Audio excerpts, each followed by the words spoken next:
Welcome, everybody, to Simply Reliable Studios presents Deadline Watch Along. I am, of course, Mr. Reliable, Walter Cruz, soon to be joined by the man with the simple voice, Noah Foster. He should be here within the next 15 minutes or so. But, of course, we got a schedule to keep, so I wanted to come on time for you guys. Welcome, everyone. How's it going? I see people piling into the chat. We can't thank you enough for what you can do. And yes, I realized I was muted because my headset turned itself off. Thank you for that. So, alrighty, coming in hot with the botch there. So, thank you guys for tuning in. Right now, WWE on Peacock is doing what they do with the promotions. So, we'll be there soon, and there's the botch logo. So, how's everybody doing tonight? First of all, it's good to, as JJ says, it's good to see and be seen. So, I'm doing well. I'm glad to see everybody here. We got a hell of a card to talk about tonight. We have the Men's Survivor Series, and in case you guys didn't know, there is a little bit breaking news that WWE has released. So a little bit of breaking news.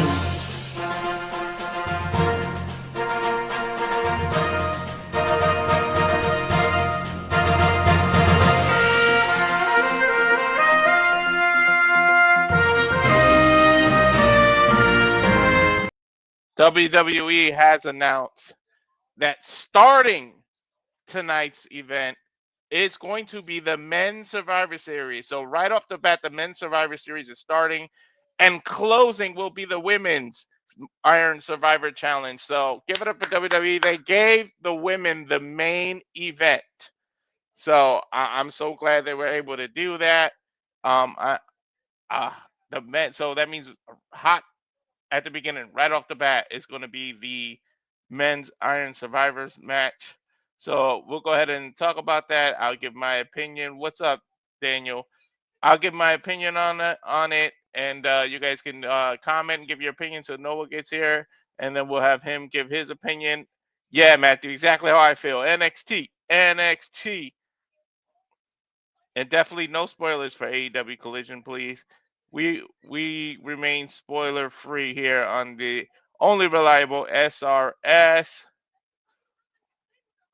So I'm going to run the trailer of the latest watch-alongs, and then after that, I'll be back to start discussing deadline. Want to give Noah a little bit of time to get in here. So this is the newest watch-along trailer, along with the newest Renegade Reviews trailer. Please subscribe to Casa de 18 Studios. He has brought back the Renegade Review, which is awesome. I know the red one, that's the latest one he just released, and I just watched that, which I don't know why I watched the review before I watched the movie, but I do got to take my kids to see that movie because they're really interested. So we'll be back in the Simply Reliable studio.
And now for a taste of things to come.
Yes, of course. All the wrestling, all the wrestling, all the wrestling, all the wrestling, all the wrestling, all the professional wrestling, damn it, and combat sports and other content. If you watched us the other day, we threw out the idea of possibly a video gaming channel between me and the simple man Noah Foster, which will it seems to be getting positive feedback, and a lot of people seems like they want me to do it, so that may be coming up exclusive to my channel, the Simply Reliable Video Game channel. We're gonna come up with a nice snazzy name. I got a couple there in the chamber. I just need approval by the crew so we can see. But yeah, we're gonna go ahead and start discussing, since it's the opening match. Let's discuss the men's Iron Survivor. I'm going to show the rules for the Underground. Sorry, I said Iron Survivor. Let's do the NXT Underground rules first. For Lola, of course, my heart attack. My heart attack, Lola Vice. I gotta look over my shoulder. Make sure wife isn't here because I already see she's in the chat. Hi, hun. The Iron Survivor. Sorry, why do I keep saying Iron Survivor? That's what I'm most excited about. Can you guys tell? But the NXT Underground rules: no counts, no pinfall. The only way to win, and she is over my shoulder. And the only way to win is by knockout, TKO, and submission. Which, if you think about it, if you actually think about it, this should favor Lola Vice because Lola obviously has an MMA background. She is in jujitsu. She's in karate. She does so much. Yeah, if they were the first match, I would need a towel. And she just approached my shoulder and just looked at me. Um, but thank you, 26.2 miles outside parts of known, looking fresh, and I feel fresh, and I appreciate it. And you got to be the man with the best ever. You got to be the best name on YouTube ever. But anyways, yeah. So if you think about it, this favors Lola because of her MMA background. But we've seen what Jada just did. If you watched NXT Tuesday, spoiler alert,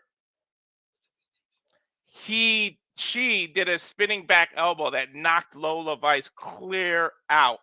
All you need is that one move. If if that happens tonight, then it's over. Lola loses. So it can happen. Jada obviously proves she can knock Lola Vice out. The winner is us, the fans, me especially. I'm winning. But yes, Cape, Noah is doing the call. I'm just opening. We're doing the pre-show first to give our opinions. I'm just procrastinating until he gets ready. You know, he's got to look sharp, and he is the sharpest dressed man on YouTube and on this channel. So we got to give him a little time to put on the tie, to put on the suit. He is the general manager of the SRS, so he's got to look shazzy, so, or snazzy, I should say. But anyways, yeah, it should favor Lola, and then, like I said, the winners are us. So I'm gonna go ahead and discuss. Now I can discuss the men's Iron Survivors match. We don't know if Eddie Thorpe has been replaced. It hasn't been broken yet, or news hasn't been broken yet about whether Eddie Thorpe is replaced. But you got Nathan Frazier, Javon Edwards, possible Eddie Thorpe, maybe his replacement who took him out, Ethan Page, and of course, Wes Lee. Now, this is going to open tonight. All I know is it's going to be a crazy ass fight. It's hard for me to pick. Like, it's between, to me, it really is between Wesley and whoever. If Eddie Thorpe gets replaced, that person is probably going to win because a lot of people, including myself, believe that might be Obafemi. Obafemi might have came back, took Eddie Thorpe out, and is going to replace him. And if he did,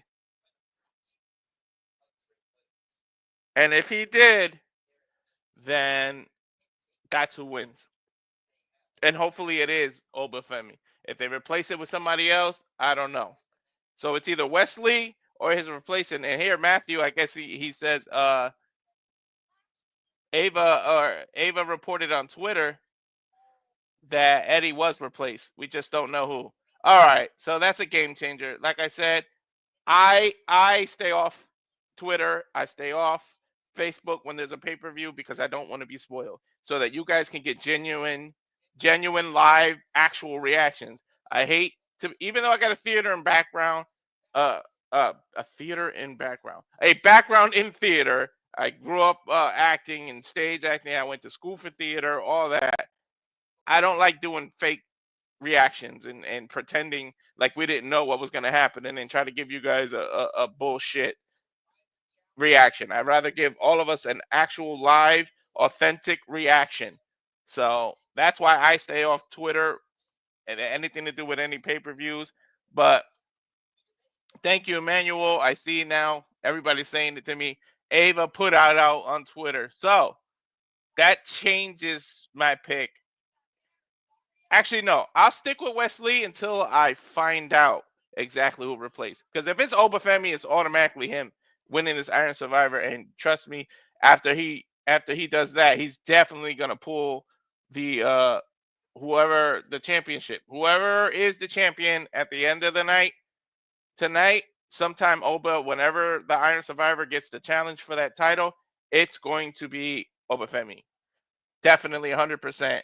Plus, WWE just announced this trade. I guess it was a trade thing. I did not see SmackDown. I'll put it out there, but I did hear about there's a trade or something where people can go from NXT to Raw to SmackDown, which 100% you guys know that is just because of January 6th. It is because Netflix is coming to Raw. So Roman Reigns is probably going to end up on Raw because Raw is going to return to being the A show, and that's the whole reason they're doing this weird trade. Which I don't know why they're doing it anyways, because brand split. What the hell is that? That's a laughing thing. There is no brand split. But I guess that's the reason they're really doing it. Maybe they'll take the brand split serious. And if they do that, Trick Williams, if he's no longer the champion, I can really see being traded to either Raw or SmackDown, no longer on NXT. And Oba can dominate NXT. Vice versa, Oba could be going to Raw or SmackDown. So it's gonna be real interesting to see. Now let's go to the tag team titles. And as I've been joined by JJ here, let me bring my man, the renegade of the Simply Reliable Studios, the renegade of wrestling, JJ Williams. How you doing today, buddy? What's going on, man?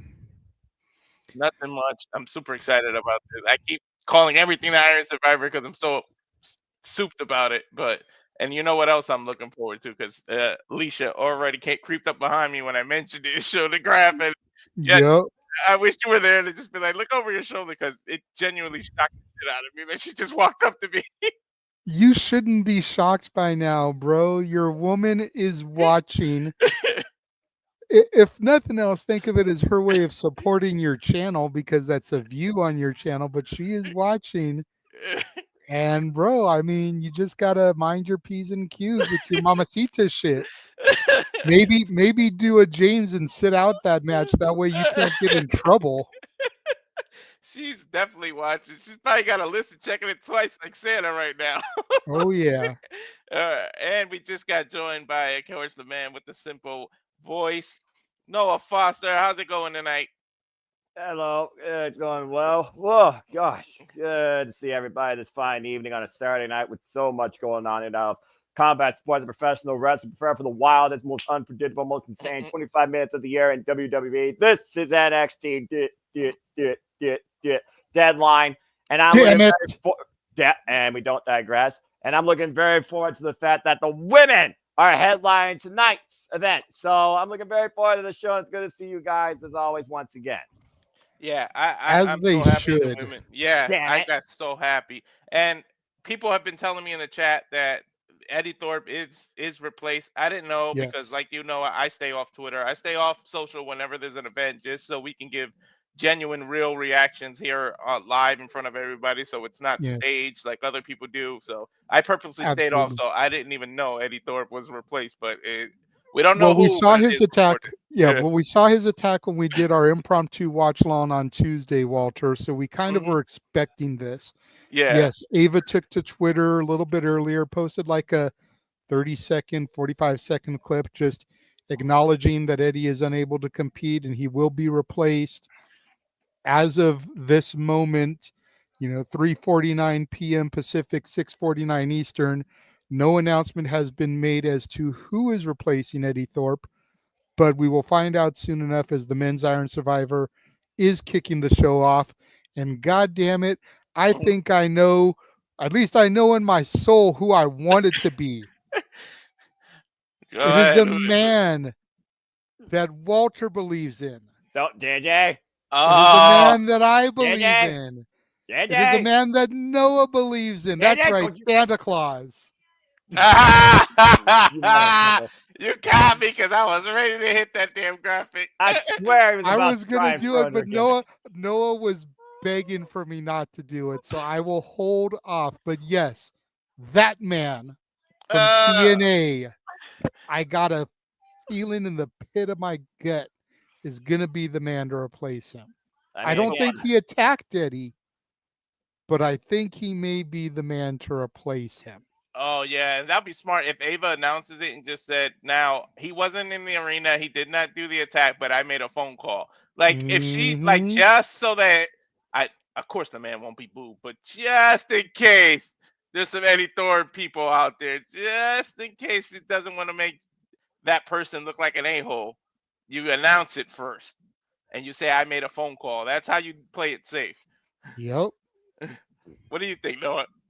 I mean, again, it's one of those things where predictability right now could be your worst enemy. Unpredictability could be your greatest strength because you know everybody in NXT who's in the field, they know what each person brings to being able to scout, being able to watch them, being able to attack them. But the fact that we don't know an unknown, that puts everybody right now on notice and they have to prepare for absolutely anything. So Wildcard right now definitely has the most advantage. We talked about a few names that we thought could be the guy to do it, whether or not they're connected to Eddie Thorpe or they're connected to NXT or they're looking for an opportunity, maybe even harder as Eddie Thorpe was trying to do with Amber Rain impromptu getting an attack. So we'll see soon enough as we get ready again because there is only 9 minutes left to meet that deadline to find out who it is. Speaking of deadline, there's Soruka, one of our participants, of course, in the women's Iron Survivor Challenge. And like I said, not only NXT OG, but a person that has never had an opportunity for Roxanne Perez NXT Women's Championship. And the damn main event. I'm so happy. I can Ah, tell. yeah. But anyways, I was discussing when you came in here the tag team championship match there. Fraxium versus the no quarter catch crew, Tavion Heights and Miles Bourne. For me, I got new champions. But it kind of depends on what order the PLE is because now that we know the opening is the Iron Survivor match for the men, does Frazier lose twice? If he doesn't win the Iron Survivor, do you back to back make him book? Or is it because he's so focused on one over the other? That's what causes the dissension and causes him to lose. So what do you think, JJ? Well, I don't see him winning Iron Survivor. Nothing against Nathan Frazier, but at this point in time, I don't see him as world champion material. But I think if you book the tag titles match immediately following Iron Survivor, you've given a way to protect Frazier Mm. in their title loss to the No Quarter Catch crew because he literally just finished a match. If you give him any time to rest, then he's got a little bit of an opportunity to talk over strategy with Axiom, get his bearings back about him. But if you go right into the match ending and the next match is for the tag straps, you give a way for the No Quarter Catch crew to get the titles without, with protecting Fraxium a little bit if you're not going to pull the trigger. And if you do pull the trigger, then you've got Axiom able to be like, you were so focused on singles gold, you entered this Iron Survivor, you lost, and now we lost the tag titles as well. Well, that's not the first time that we've seen people work double duty on NXT takeovers. I go back to NXT takeover New Orleans when Adam Cole became the first ever NXT North American champion in his first opportunity in a ladder match. And he still was able to fight through later on in the evening to also capture the NXT Tag Team Championships on behalf of the Undisputed Era. Even if it did involve somebody else joining the fray, there are those people that have that iron will that no matter what, they can persevere. And at the end of the day, there's one thing we can say about Fraction. When it comes to the goal, they always seem to be on the same page. But truth That be told, like ends you tonight, said, bro. we'll see.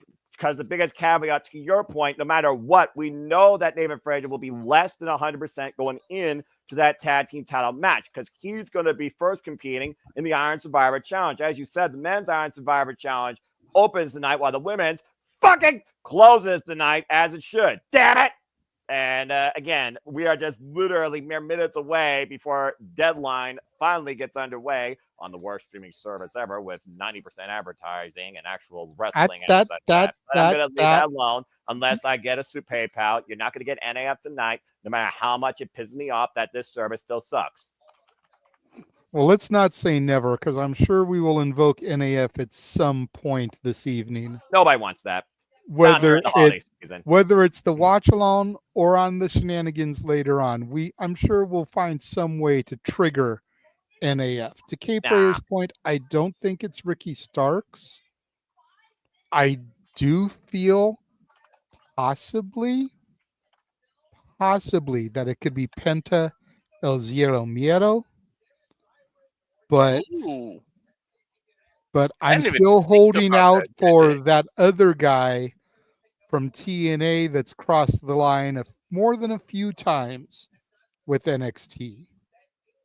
You also got to consider that mystery person. Do they have any ties with anybody else in the field? You're talking about TNA. Let's not forget one person here has a tie with somebody very well known from TNA. We've seen TNA cross the line before into NXT. We know Wesley, he also, you think his past is finally done with him? Maybe not. And maybe this is the way that Ava Rain captures an opportunity. Maybe she finds out via a camera that it was Wesley and the past comes back to bite him tonight, if not beat him, but cost him. The only one right now that has no opposing forces, as far as we know, against them, based on what we've watched, is Javon Evans. Because all we've seen Javon Evans do is bounce out of the ring and be endorsed by X-Pac. The last time we saw Javon Evans, he beat the man that's in the match with him, Wesley.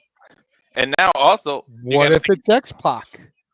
Hey, what if they just announced yesterday on SmackDown that they got this trade thing where people can just show up? What if it's somebody from Raw or from SmackDown? Somebody can just come down and say, I want to make an impact. I'm showing up on NXT. What if it's someone like Chad Gable? Somebody like just random people. I was going to say, we already know how Noah feels about brand split, LOL.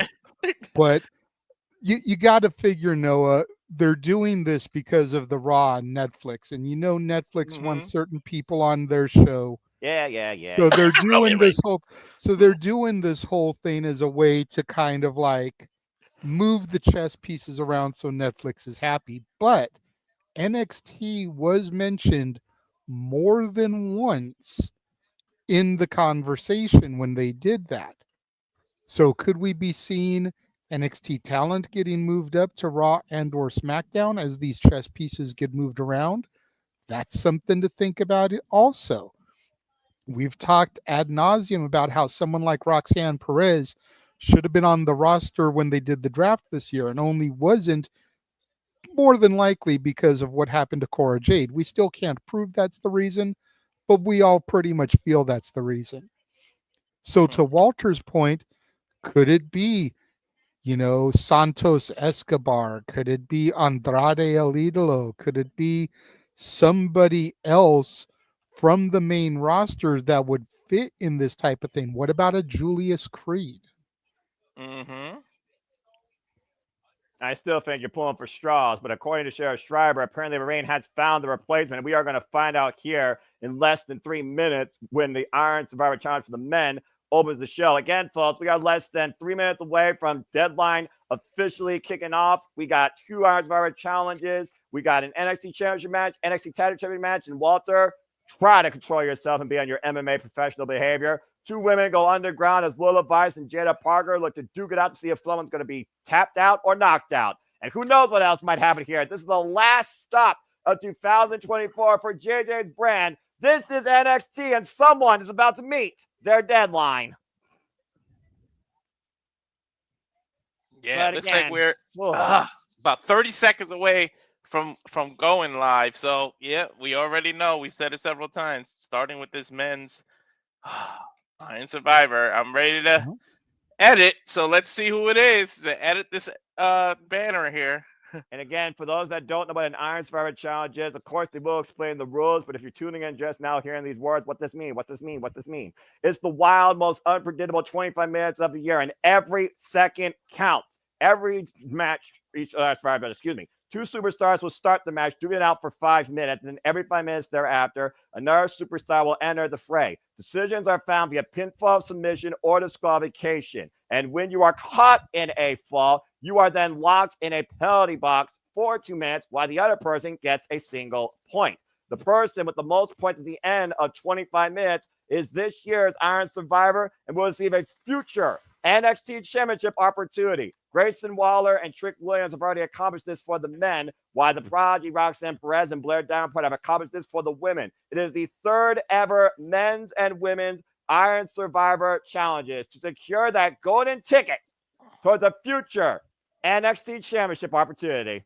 And there's only a 50% success ratio, as Roxanne Perez and Trick Williams were successful, while Grayson Waller and Blair Davenport were not.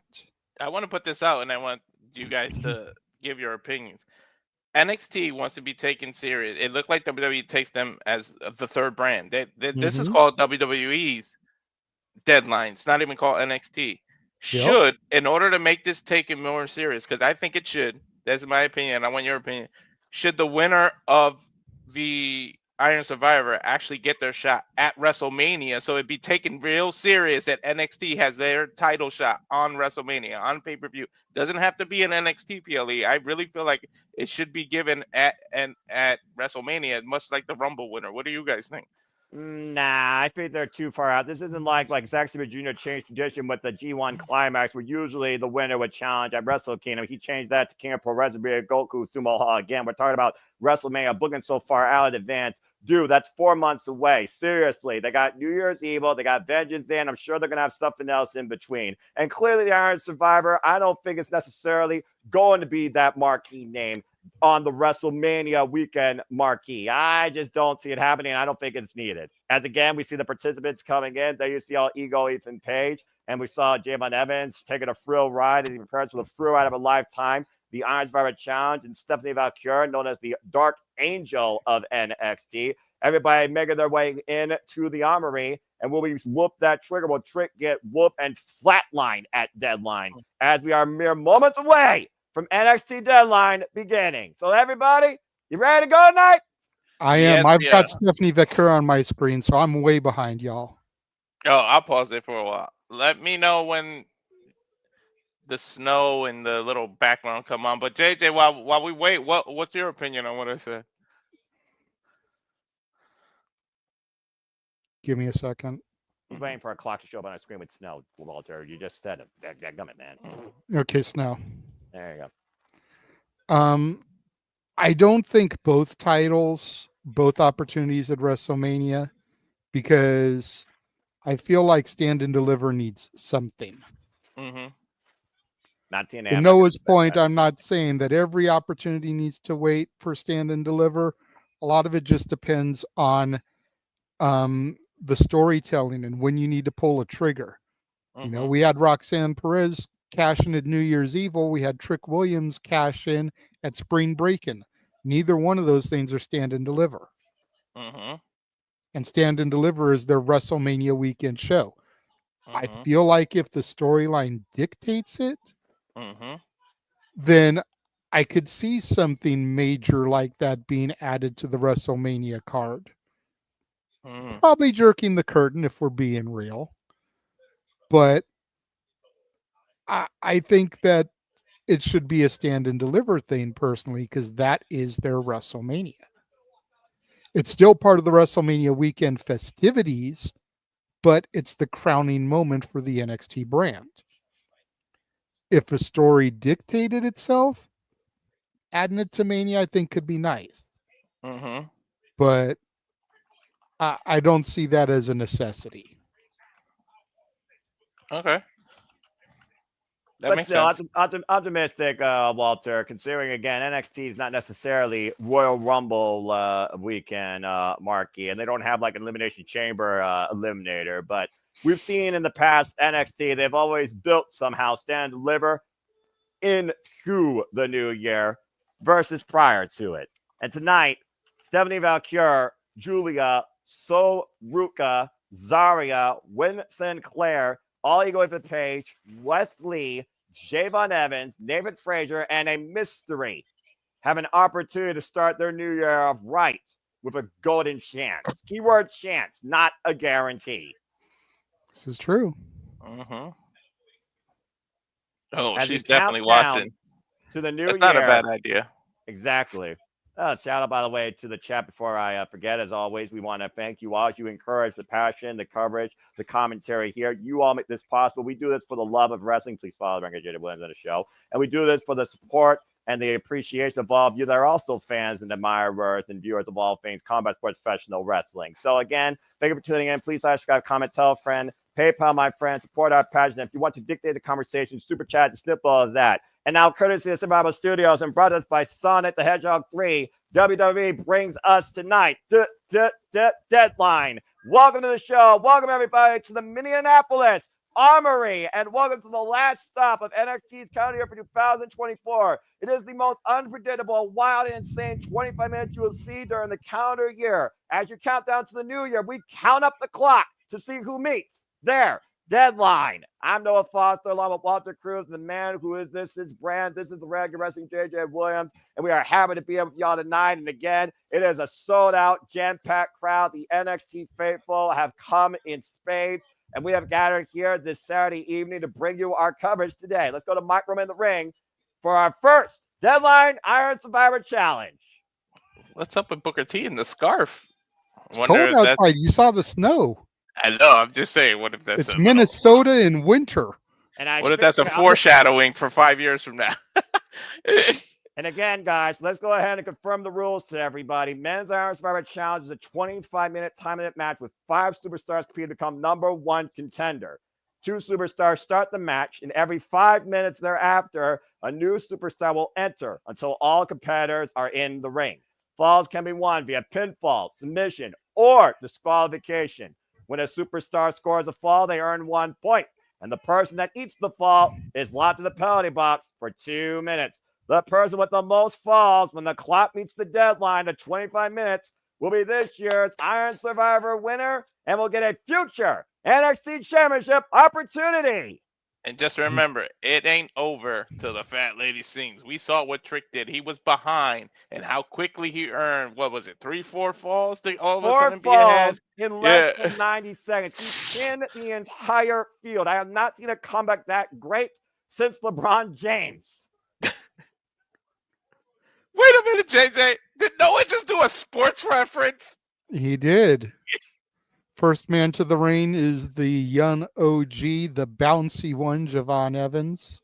And let's keep in mind, JJ, everybody here qualified tonight. Nobody was just simply picked based on the year they had in NXT. But you could argue that Javon Evans has been a breakout star for your brand this year, endorsed by the Viper, Randy Orton, and with wins over members of this field, including Wes Lee.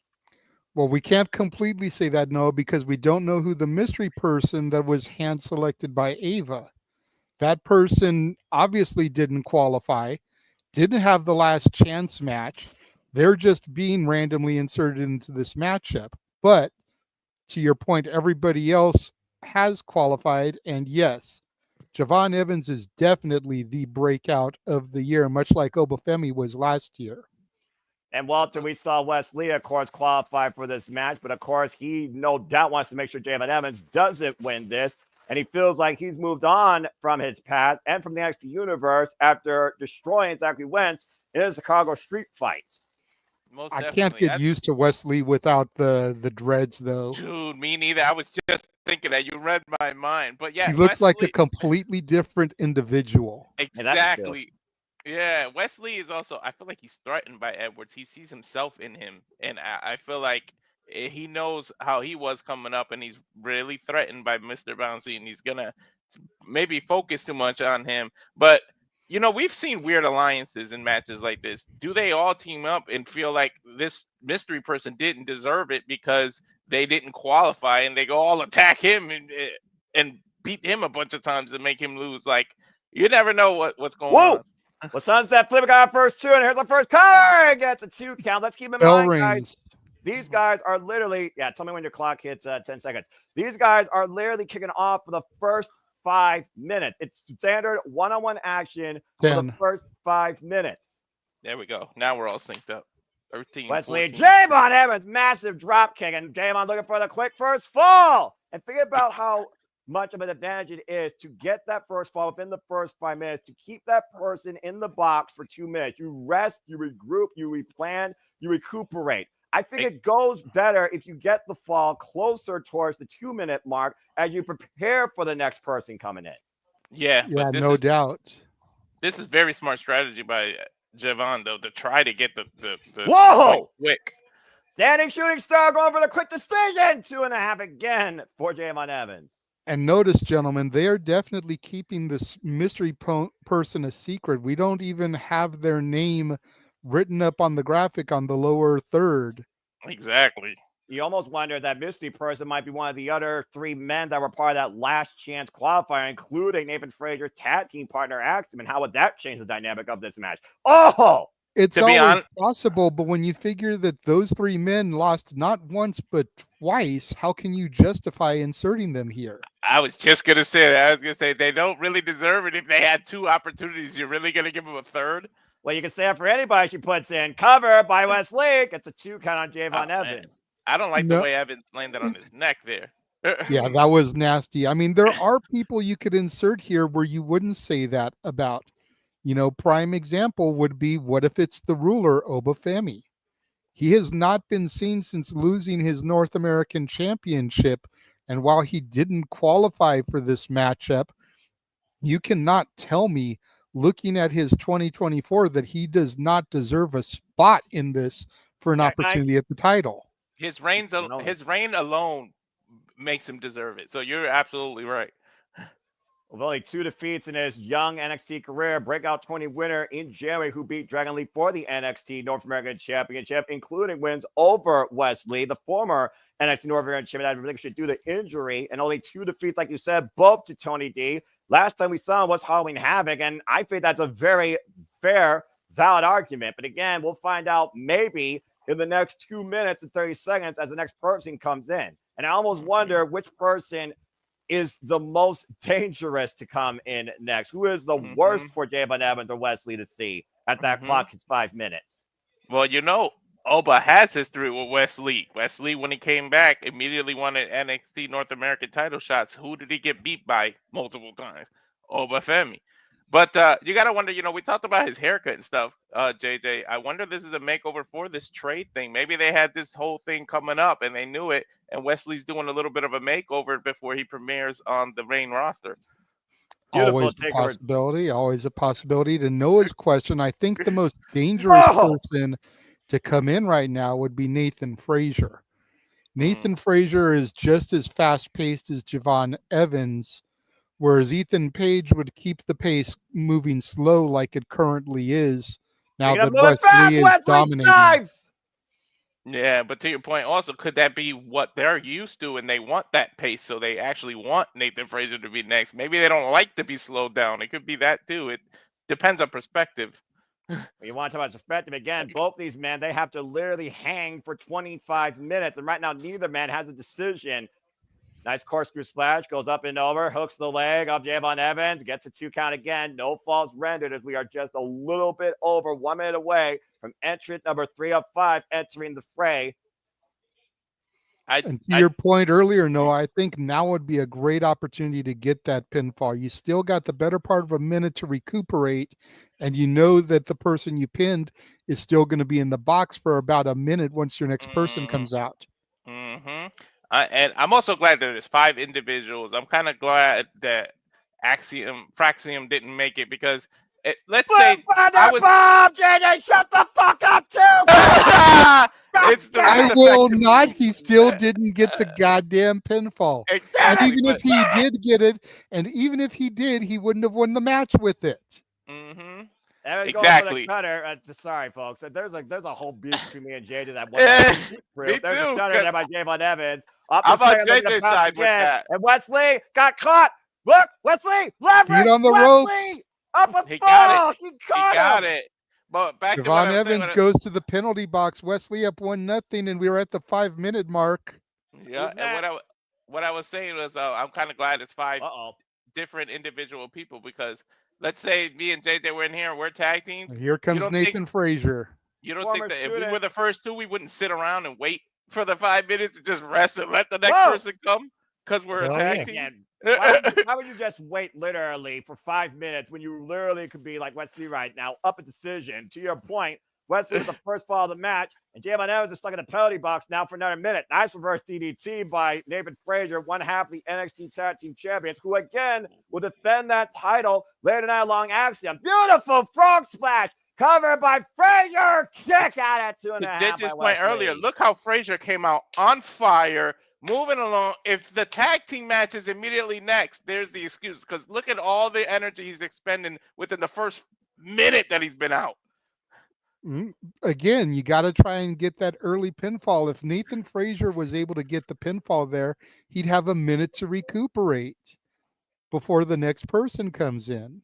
David Frazier, a student, by the way, of Sephiroth Rollins, Tyler Black, as he drives Wesley face first into the second turnbuckle off the inside Russian leg sweep. Now looking to follow up again. High-risk offense to the outside, though, and Wesley rolling kick takes Frazier down. And there you 10 see seconds Javon till Evans comes out. Yeah, then you see Javon waiting.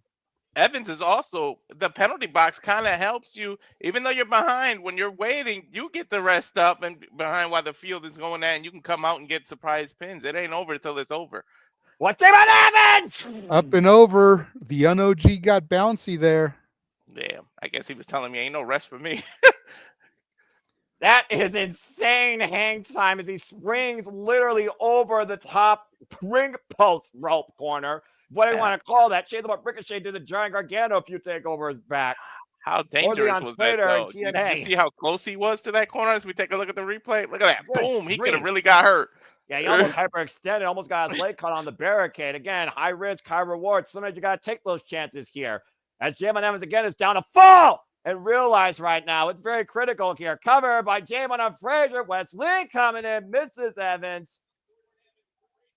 Did more damage to Frazier than he did Evans. And Evans now with Wesley. Got him hooked. What is this? I thought he was going to go for a tombstone for a second, the way he held him. Cover by Evans. Kick out Wesley at 2. It's one of those things also we talking about endurance. Let's talk about conditioning here, guys. The more you're using these heavy-duty power moves, the more you're wearing yourself out. That can lead to a vulnerability. Well, to counterpoint, the more you go for these high-risk, fast-paced moves, the more likely you are to injure yourself. Yeah. 8 minutes in. Speaking of, we've seen what happened at War Games. People going with crazy moves. How many people came out injured out of that match? Yeah. You let me know. At least 3 members of the men's match alone. Evans, though, springing up and over Frazier. And Sling Frazier blade. him. Beautiful sling blade. Bouncing Evans. Hook on the far leg. Kick out at 2.5. Damn, Evans sold that. You saw the way Mr. Bouncy, he bounced off that canvas like he crazy. Bounces off everything. Nathan Frazier going up top. You got to figure he's thinking Phoenix Splash. Well, let's see if the Phoenix may rise tonight and actually leads to whoa. Good skying of Wesley, though, catching with an elbow strike. Damn it, Evans, though, with the schoolboy, catching Frazier by surprise. Gets a 2 count. And up and over, sunset flip. Frazier again, taking Evans down. And we are 1 minute, 10 seconds away from entrant number 4. Believe it or not, folks, coming into this match, the 4th or the 5th. And we all know that 4th one most likely will be all Ego and Page who pinned Javon Evans unconsciously to win the NXT Championship. Look at Evans! Look how he landed right into a move, but Wesley able to reverse it. That was beautiful the way that happened. Hell of a way to kick off, to your point, JJ, the first NXT PLE that's now literally named on behalf of WWE. And Frazier catches his foot off the ropes, messy tope, but still wipes out Wesley and Evans on the outside. Messy but effective. How effective is it? All three men are down and out. We got 30 seconds till the next person comes out. I figured it's got to be Paige, right? The surprise has got to be at the end. You would think. Yeah. You would think at this point they'll save the surprise for the final entry. Yeah. And the final entry will have only 10 minutes to catch on whatever the leader has. And right now, the leader, all he has is one decision. Oh, that's a super kick by Evans to Wesley. All right, who's next? Yep. All ego, baby. Point and smile. Here comes Dippos himself, and all ego, Ethan Page.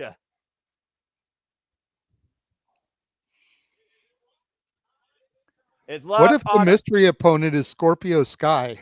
Oh, the pump kick. That's a cool Right. shout out too. Evans immediately wiping on everybody on the outside, to my point earlier. Pump kick, clothesline, big boot, sends Frazier inside the ring.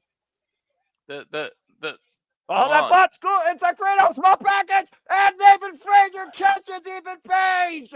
Ethan Page hasn't even been in this match for a minute yet, and he's already going to the penalty box. Yep, Exactly. and that's 90 seconds. Of course, that clock doesn't start until Ethan Page is in the penalty box. So the more that Ego's ego gets the better of him, the more time he's wasting. Yep. Mm-hmm. Wow, that was immediate catch off guard. But that's the point of this match. You do things like that to get them out. Yeah, to your point, Noah, get your ass in that penalty box because you're wasting your time. Well, no, the time is that's still no problem. ticking there. You see, he's already at 1:20, and he just got put in the box. Oh, okay. Well, I guess It's from the moment the three count is rendered. Okay. Sorry about that, JJ. Go ahead. Look at Edwards with the Xbox chop. Well, I mean, we saw about how he was endorsed by Xbox earlier. Roll up by Frazier on Wesley. Kicked off, though. Caught with a kick by Evans. And once again, we have three people around now in this match, as one is stewing away in a penalty box for the next 50 seconds. Dude, Again, you can't blink. Like you said, Walter, you can't blink. All it takes is 3 seconds, and someone can catch you off guard. Exactly. What a clothesline DDT combination. Covered by Frazier. Jalen Evans gets a 2 count. I cannot wait to see his name. It's got to be that who shall not be named because of the stick or Oba. Those are my top 2 picks there. On JJ, that was good out of nowhere. I didn't even think about that till you said that. Mm-hmm. You were talking about pacing earlier, JJ. Ethan Page didn't pace himself, and look what it cost him. Like you said, he was only a minute involved in this match. He'd already lost 90 seconds. But it's that risk you got to take if you want that chance, the NXT Championship. Sometimes you got to ask yourself, is it worth it? And then other times you got to say, to hell with it. Phoenix Splash by Frazier to Wesley cover. The women even Page immediately back in. Roll up Frazier. Frazier trapped in the penalty box. Payback is a bitch, and Frazier is bleeding from his nose area. Veteran experience by all. Ethan Page should go for the pinfall here on the other prone individual. To your point.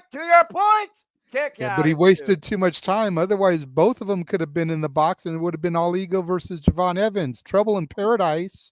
Well, we talked about earlier again how your ego or your agendas, your rivalries could get the better of your judgment. We talk about the amount of enemies that all ego Ethan has. Now we got Javon Evans and Ethan Page on the apron. This is the precarious situation.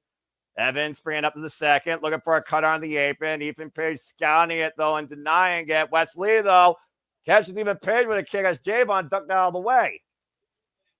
And the only 2 men standing right now are Wesley and Javon Evans. Well, Javon Evans was standing. Now he's up on Ethan Page's shoulders, and what the hell is this? And Wesley, oh, dear God. And that... Oh! Rise! Jesus. Woo! That could have went really bad. Hey. Now maybe I should be sneaking up on you, girl. And in 90 seconds, we're going to find out who that mystery person is, why Javon Evans is wiped out. Take a look at this, guys. Tope Suicida Doomsday Device wiping out Javon Evans. We got even Page and Wesley Scrum on the outside with Javon. Holy hell! Damn, he cleared the rope with that. Launching splash. 10 seconds to name it. Frazier's back in, though. And 50 seconds to the last person comes in. Javon Evans, massive frog splash. Even Page going for the cover. And Wesley saves it. Now, was that smart of Wesley to save the pinfall? No, it You know, wasn't. yes, it would have given Javon Evans one, but everyone would have been on an even playing field, and all ego, the former world champion, would be in the box. Mm-hmm.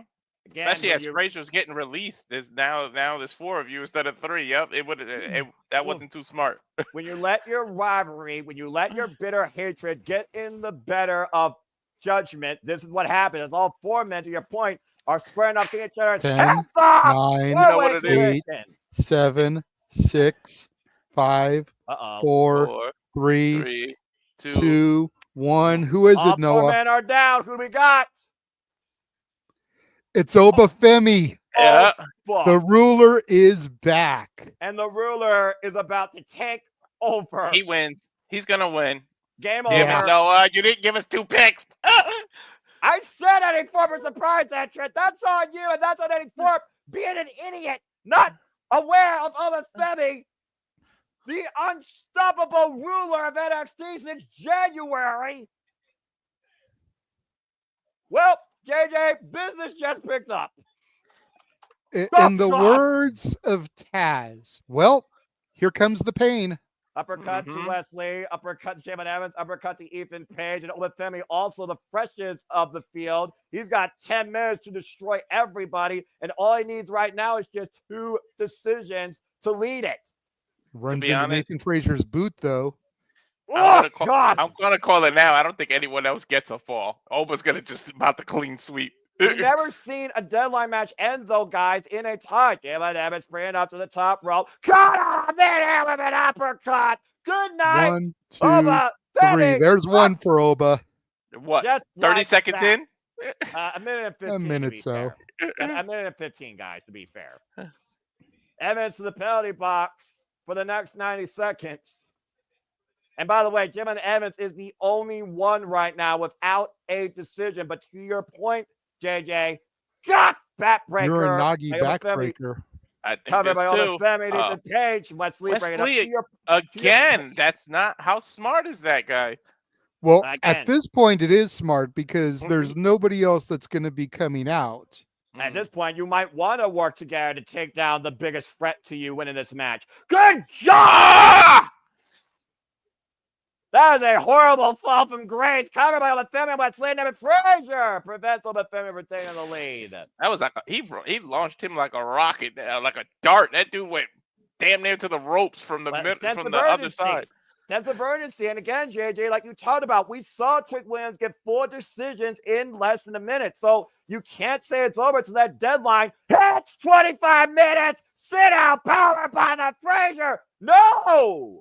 Referee pulled out of the ring by Ethan Page. Smart move, breaking up the 3 count by any means necessary. It's perfectly legal, too. It's perfectly legal. He would have had three more falls by now already. About 10 seconds before Javon Evans comes out of the penalty box. Oh, Lord. And keep in mind, Oba has victories over 2 of these competitors already. He has beat Javon and he's beat Wesley. Oh, God. I don't know if it's wise to incur the wrath of the ruler as he was slammed against the penalty box. And I think that Obafemi just broke the penalty box door. The referee's unable to open the penalty box. Javon Evans is trapped. There goes the camera for the penalty box as well. And Obafemi caught Frazier off the Tope Suicida as Obafemi's finally driven face first into the ring post. But he's still standing. Javon Evans off the penalty box. Whoa! Holy hell.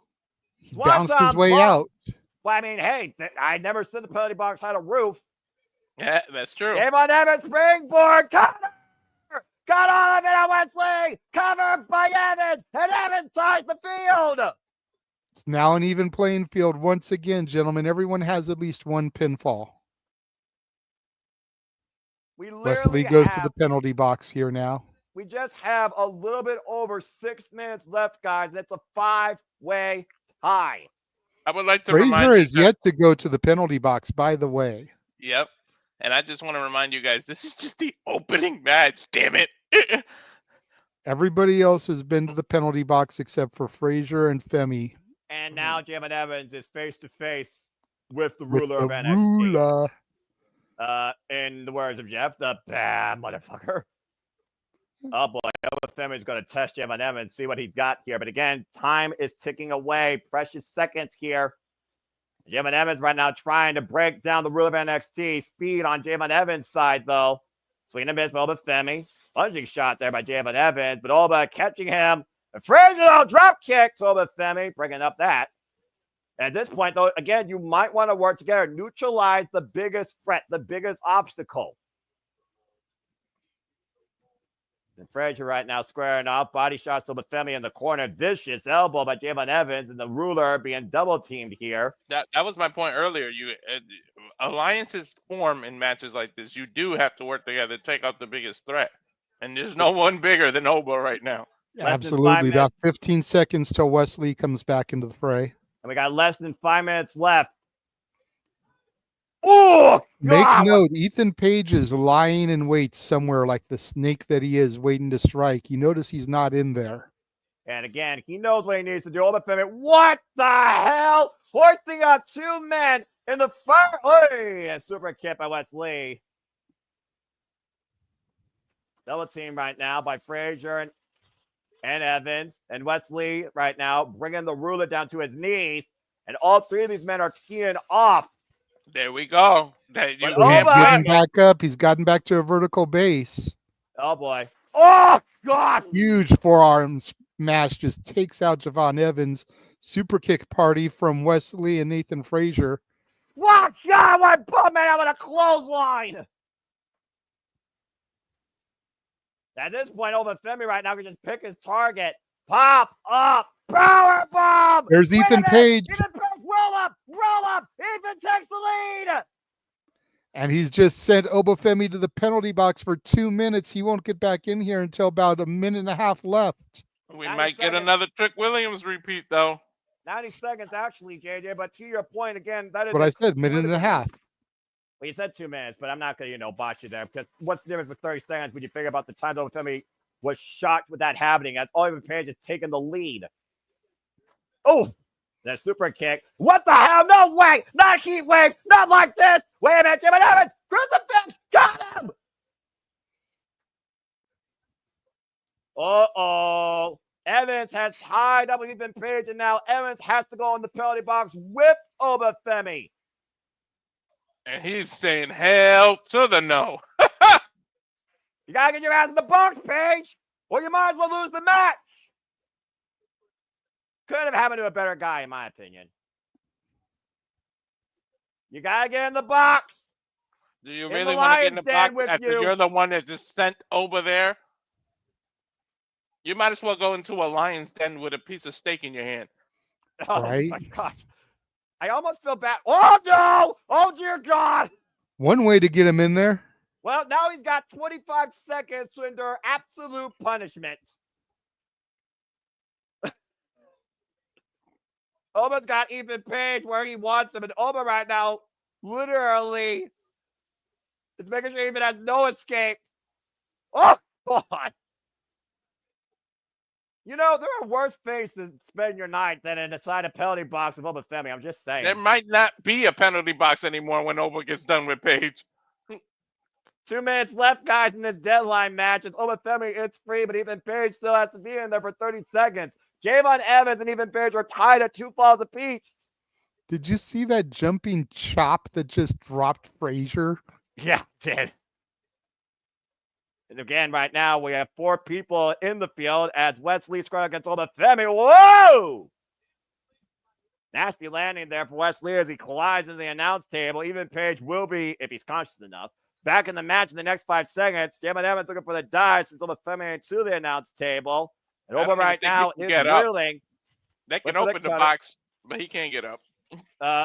Wait a minute. What's Oba about to do with Javon? Oh, open palm strike. Look at Ethan Page is down flat.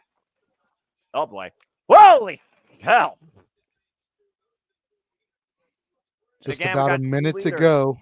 Frazier, though, trying to take advantage of Femi catching Frazier, though. Wesley coming after, basically saving Frazier. And we have less than a minute left. This is the point of no return. It is do or die. Next decision has to be the win. Femi stun gun across the top rope. Now Wesley going for a sleeper. Less than 45 seconds. Something's got to give. Someone's got to get a fall here. If not two. You know, Pump guys, kick. I just thought of something. I said, you know, if you could save it to WrestleMania, if you think about it, at Stand and Deliver, Oba might, if whoever wins, might have to go one-on-one with Eddie Thorpe, because Eddie Thorpe could say, I was attacked, I didn't get my shot, and then that shot is on the line. Well, that's up to David Rain to figure out. And right now, with Femi, choke slam to David Frazier. And Wesley double covers. Oh, just scored 2 falls and takes the lead with 10 seconds remaining. There it is. 3, 2, 1. Time is up. Is your Iron Survivor. Whoa.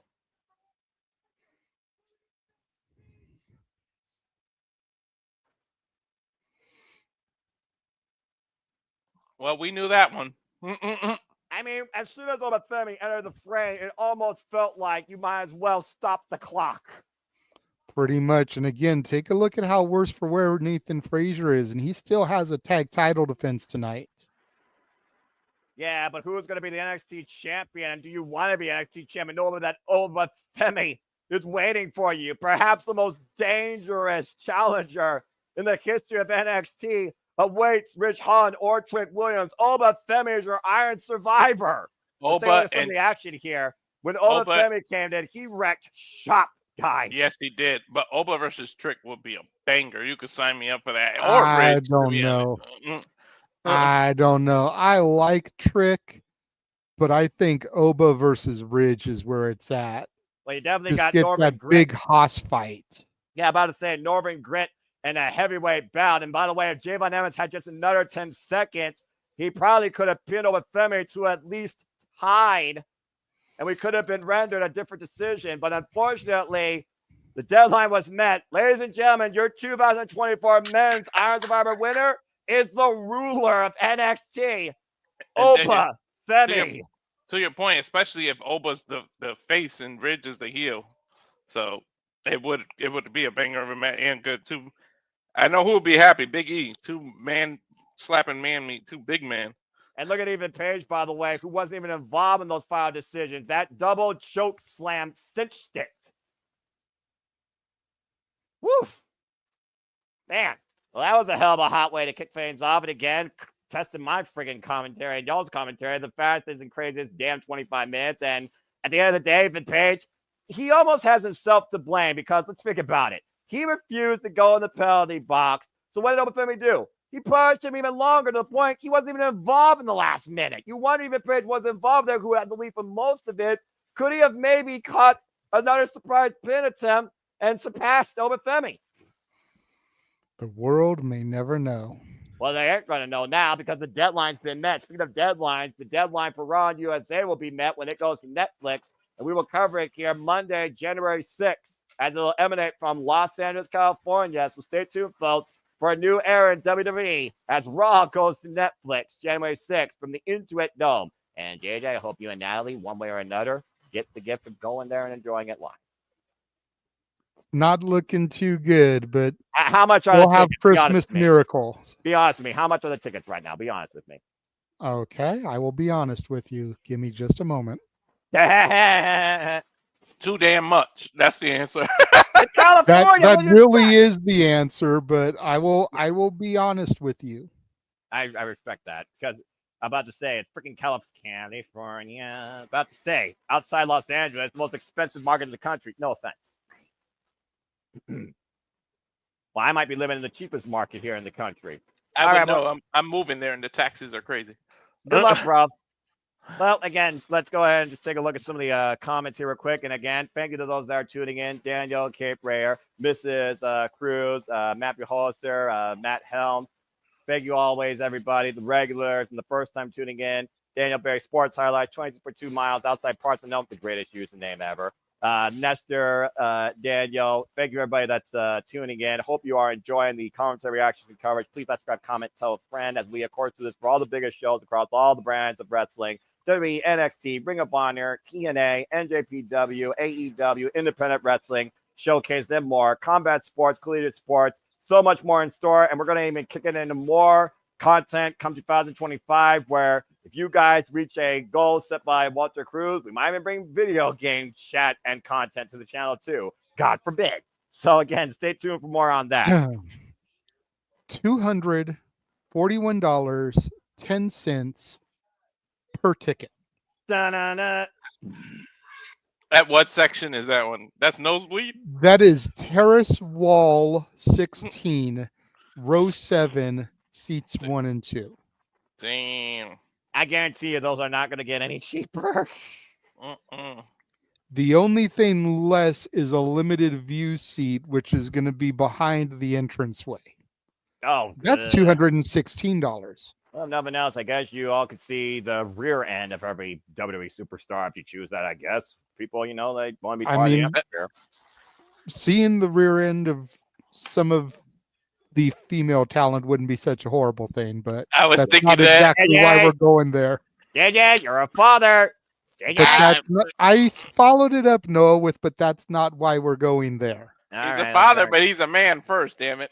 It's like this man going to an NXT taping is a whole other story. I don't think she'll let me go alone, man.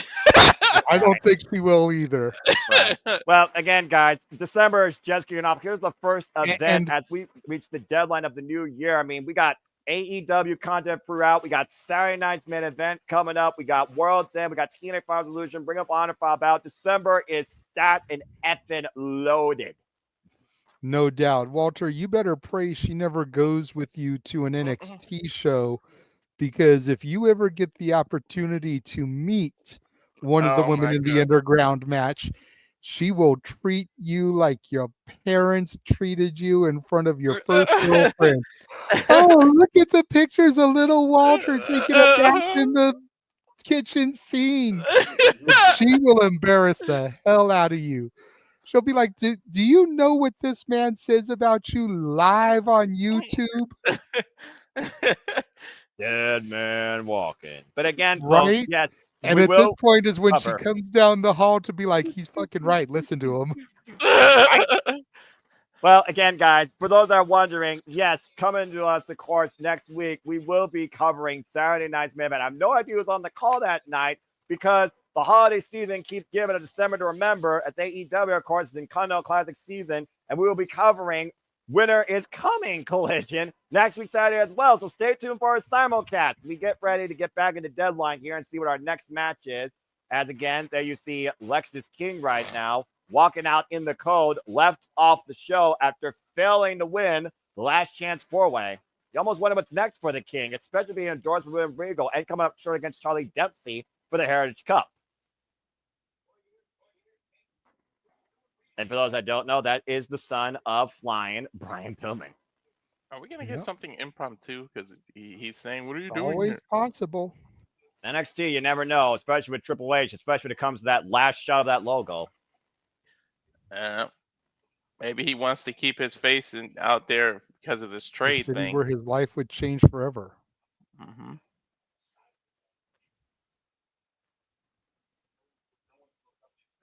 We are listening to a promo, folks, in case you're wondering.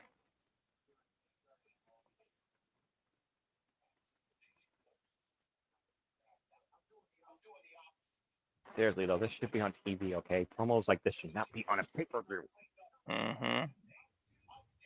NAF is not engaged. NAF is not engaged. NAF is not engaged. I'm enjoying this promo, though. Me too. Yeah, it's a personality thing. I'll give you that. How about struggles? Changing in perception of himself. Really removing the Pillman name.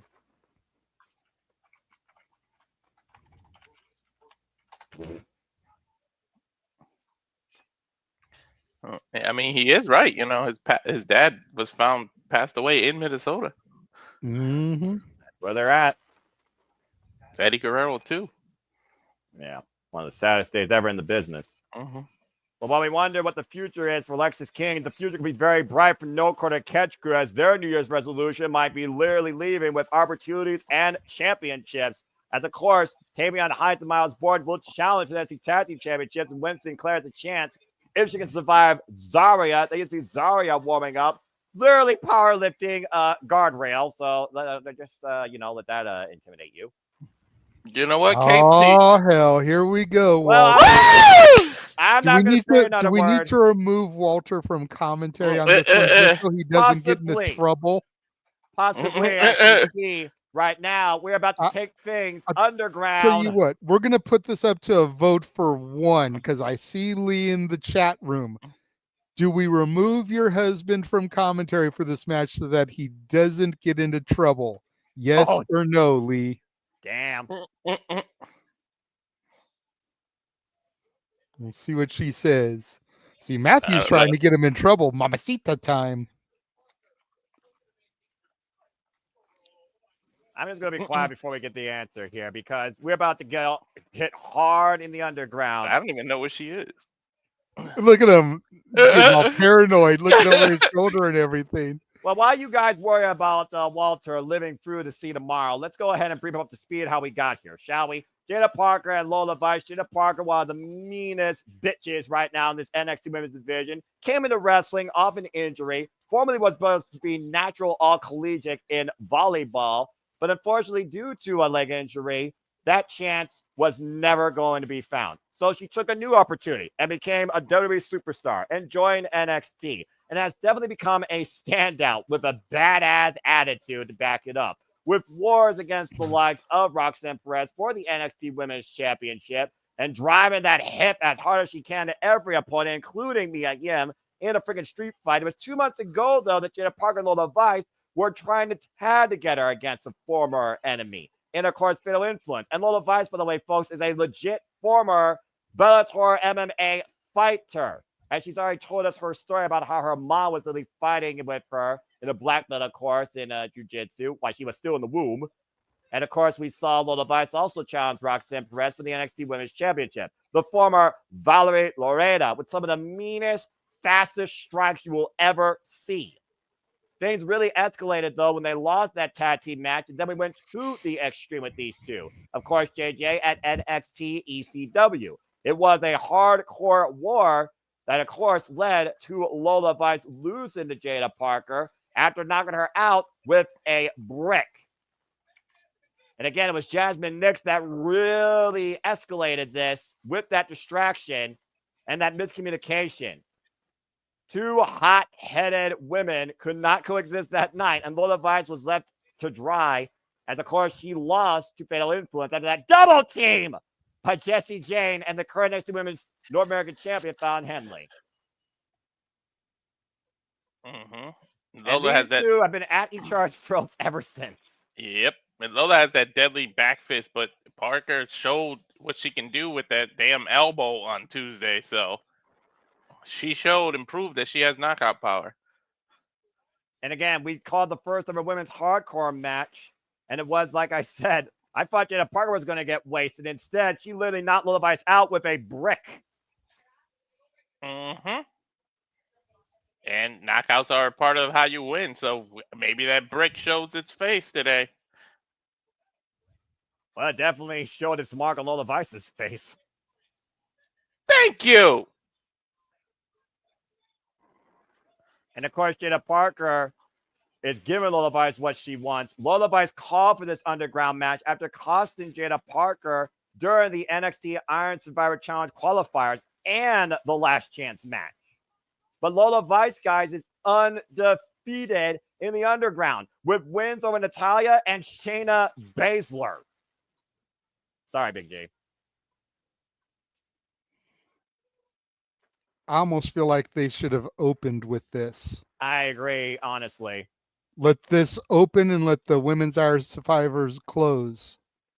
Plus, that way they don't have to rebuild the ring by putting the ropes back up.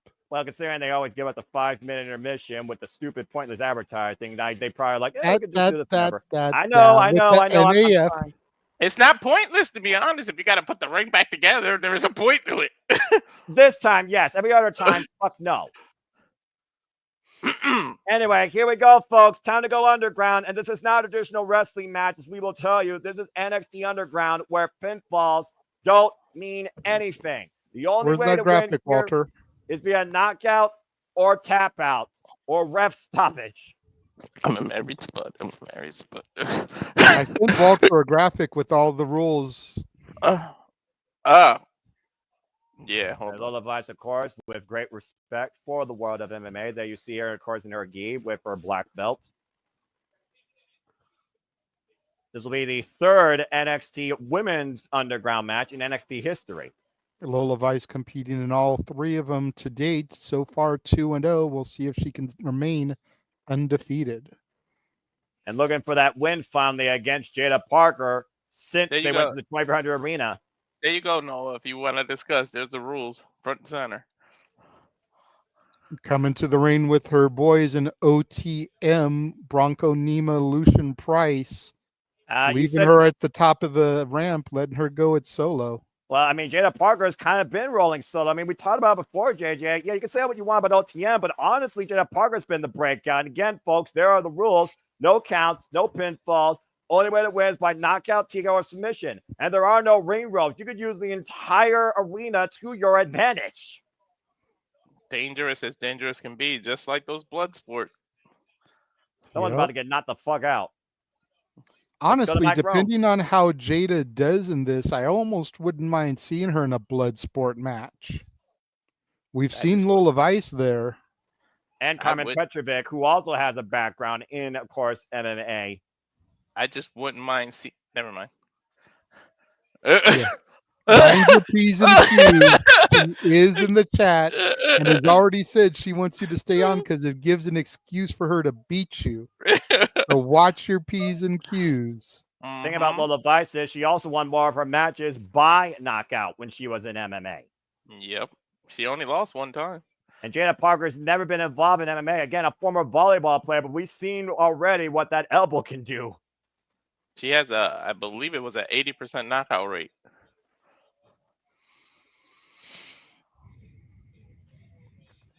Atmosphere is set. Rules are in play. Both competitors are ready. And here we go. Oh, damn, what a knee. And already on the ground and pound. Mounting Jada Parker.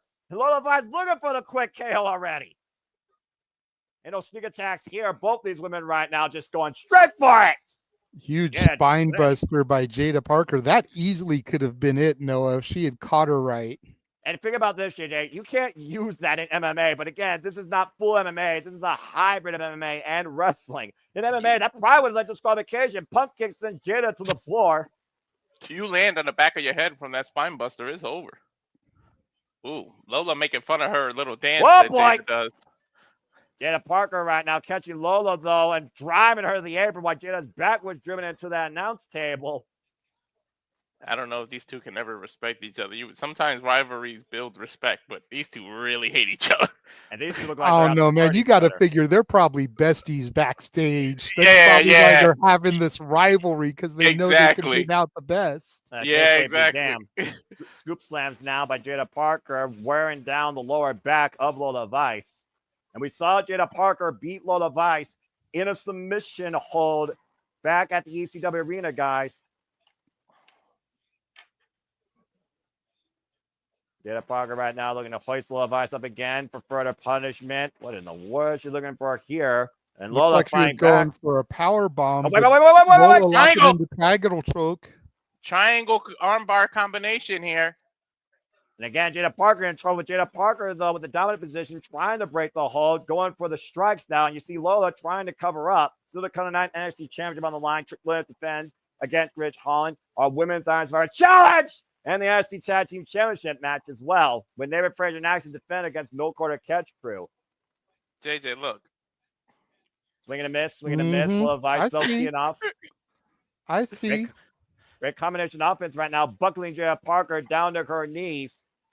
Just sit down. Lola Vice kicks to Jada Parker's chest region. And trying to knock the wind out of her. But again, you see Jada catching that leg. And Jada, oh back there's elbow that spinning strike. back elbow. Jada needs to capitalize here. She's got Lola rocked. That was a vicious elbow. Shades of Jericho's Judas effect. You see Lola again Lola able to covering up, cover up, though. And again, Jada on top of Lola right now, going back to the core for the body shots. Watch this elbow again, Jada, to your point. Bam! Right underneath the jawline. I can't even focus on the match because I want to watch Walter's screen with her standing behind him. Jada Parker right now in a world of trouble. It looks like Lola Vice might have a heel hook. Or I don't know what Jada Parker's trying to climb to, crawl to. There's no rope for a rope break unless she thinks she can pull Lola's weight over the ring apron there to get her to fall and break. That's a good call there, JJ. Or she might be looking for some. We don't know if that brick will come into play, but she says she doesn't need it. She might need it. Agonizing pain right now. The longer you're trapped in this hold. Would that even cause a break? I mean, Lola might just hold the. Oh, look, released it and kicked that security. This is kind of a mix of a lumberjack match as well. I've always kind of considered it like that, if I'm being perfectly honest with you. But I will say, at least they're keeping it on the mat right now. Jada driven to the outside with that last vicious kick. That'd be good.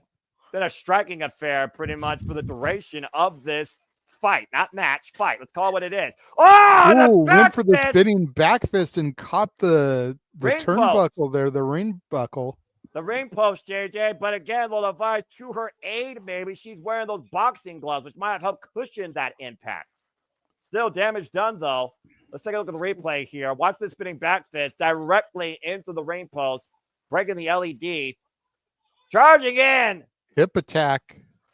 A little hypnotic. And think about that. That was on the arm wrapped around the steel underneath the ring apron. Jada Parker's picked the target. Now driving the knees into that wrist.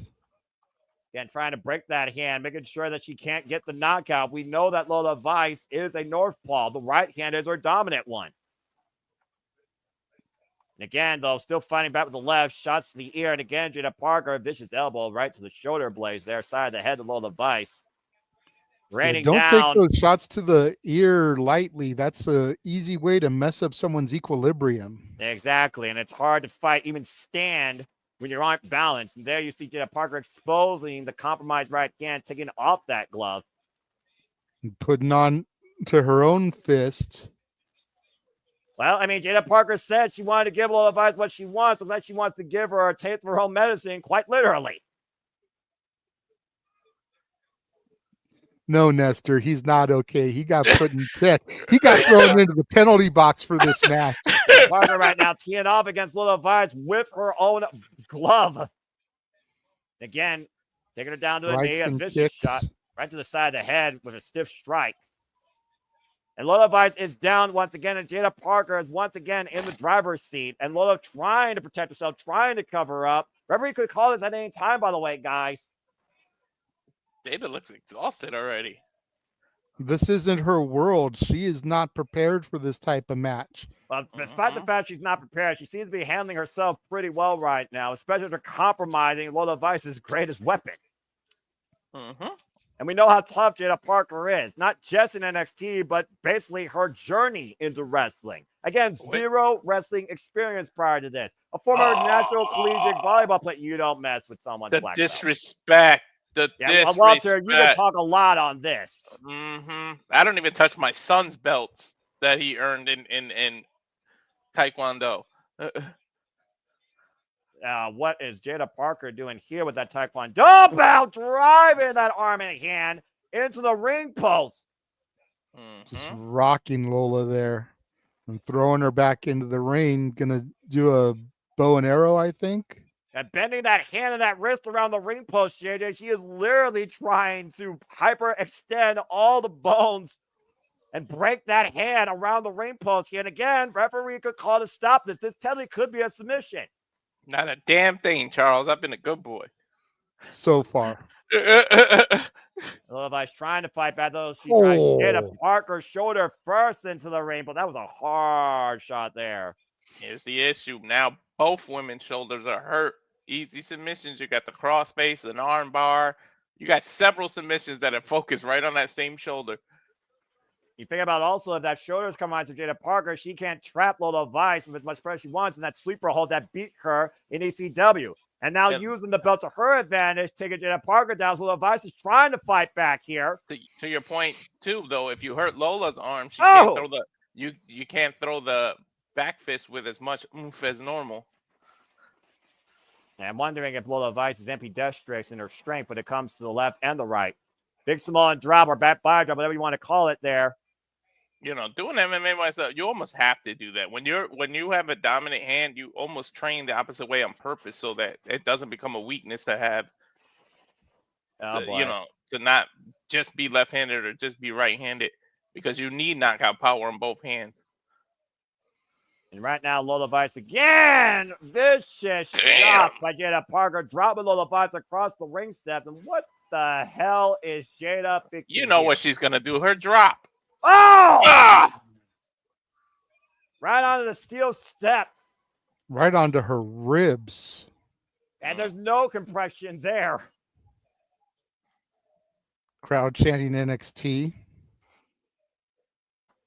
NXT chants raining out here. Lola Vice again. Jada Parker now going inside the ring again. Pinfalls don't matter here. Pinfalls don't matter.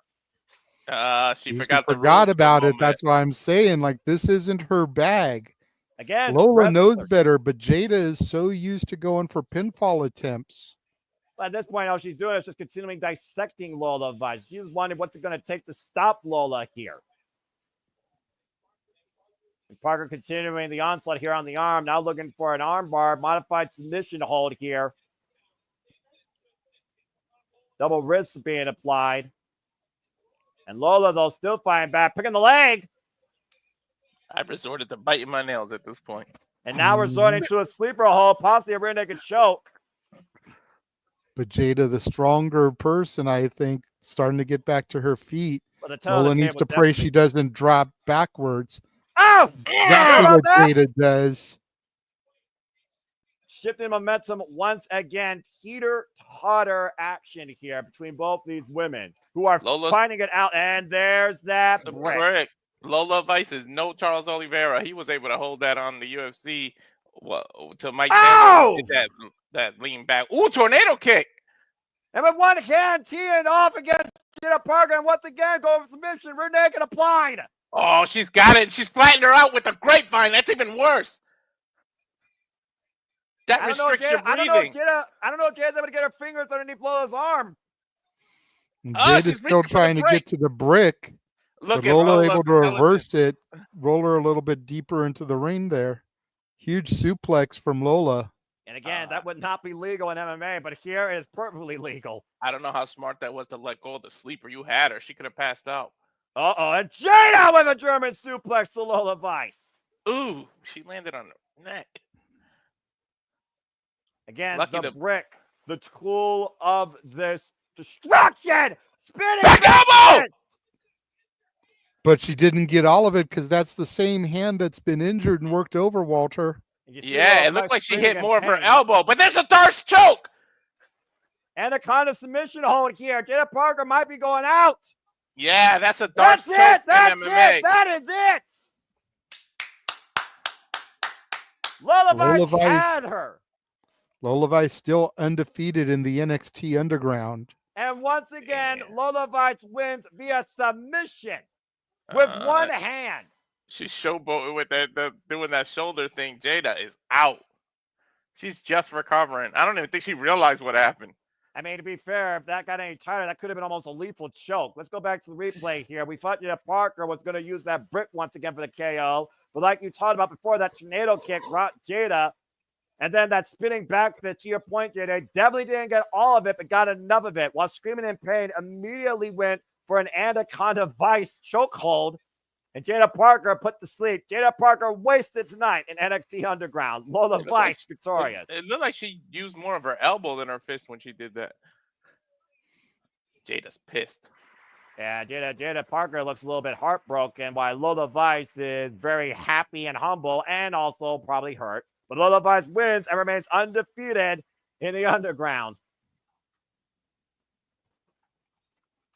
All right, we got another commercial break. That definitely went a lot longer than I expected. And again, it definitely blurred the lines between wrestling and MMA fighting as I expected. I still feel like they need to get more of a official like UFC type feel here with that. It is what it is, but still very game, mean fight by both. Both women were not leaving nothing to chance.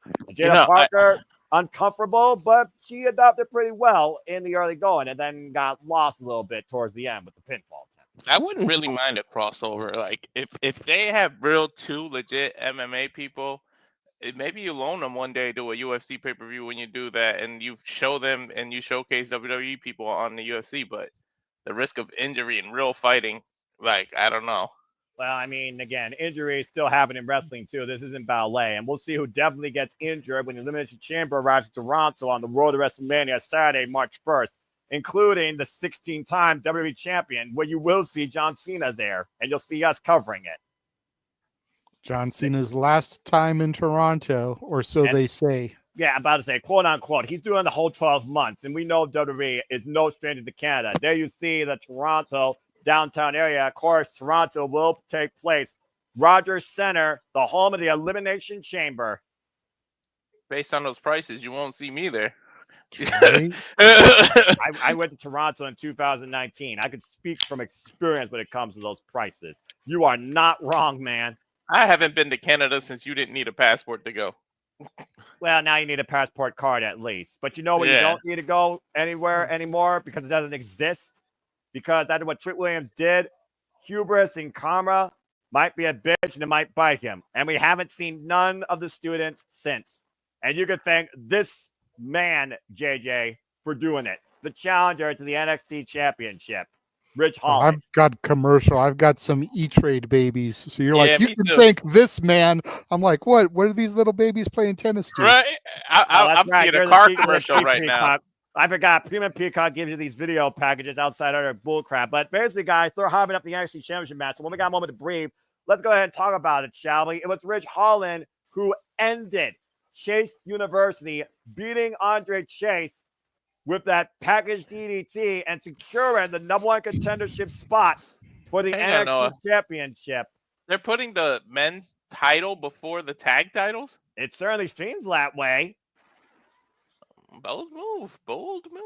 Well, let's be honest here. No one expected Ridge Holland to be a challenger for the NXT Championship before the death of Chase University. We were thinking that this was going to be a Rudy moment for Chase U. Even I, at one point, thought that after what happened at Halloween Havoc, where he thought Chase U was dead after putting Andre Chase in a hearse ambulance. But he wasn't left for dead. But he was left for dead in front of Trick Williams that Tuesday night when Chase U officially died. Why you gotta remind JJ, man? You just keep poking the bear. Video package and history for the fans. And while he hangs his head in sadness, it is what it is. Because there's a reason why Ridge Holland is the #1 contender for the NXT Championship, much to everyone's dismay. Am I the only one that... Oh, no, I think you were cheering for Ridge that night. Yeah. No, I wasn't. Look, I may be a passionate fan, but I take what I do here with incredible passion and seriousness.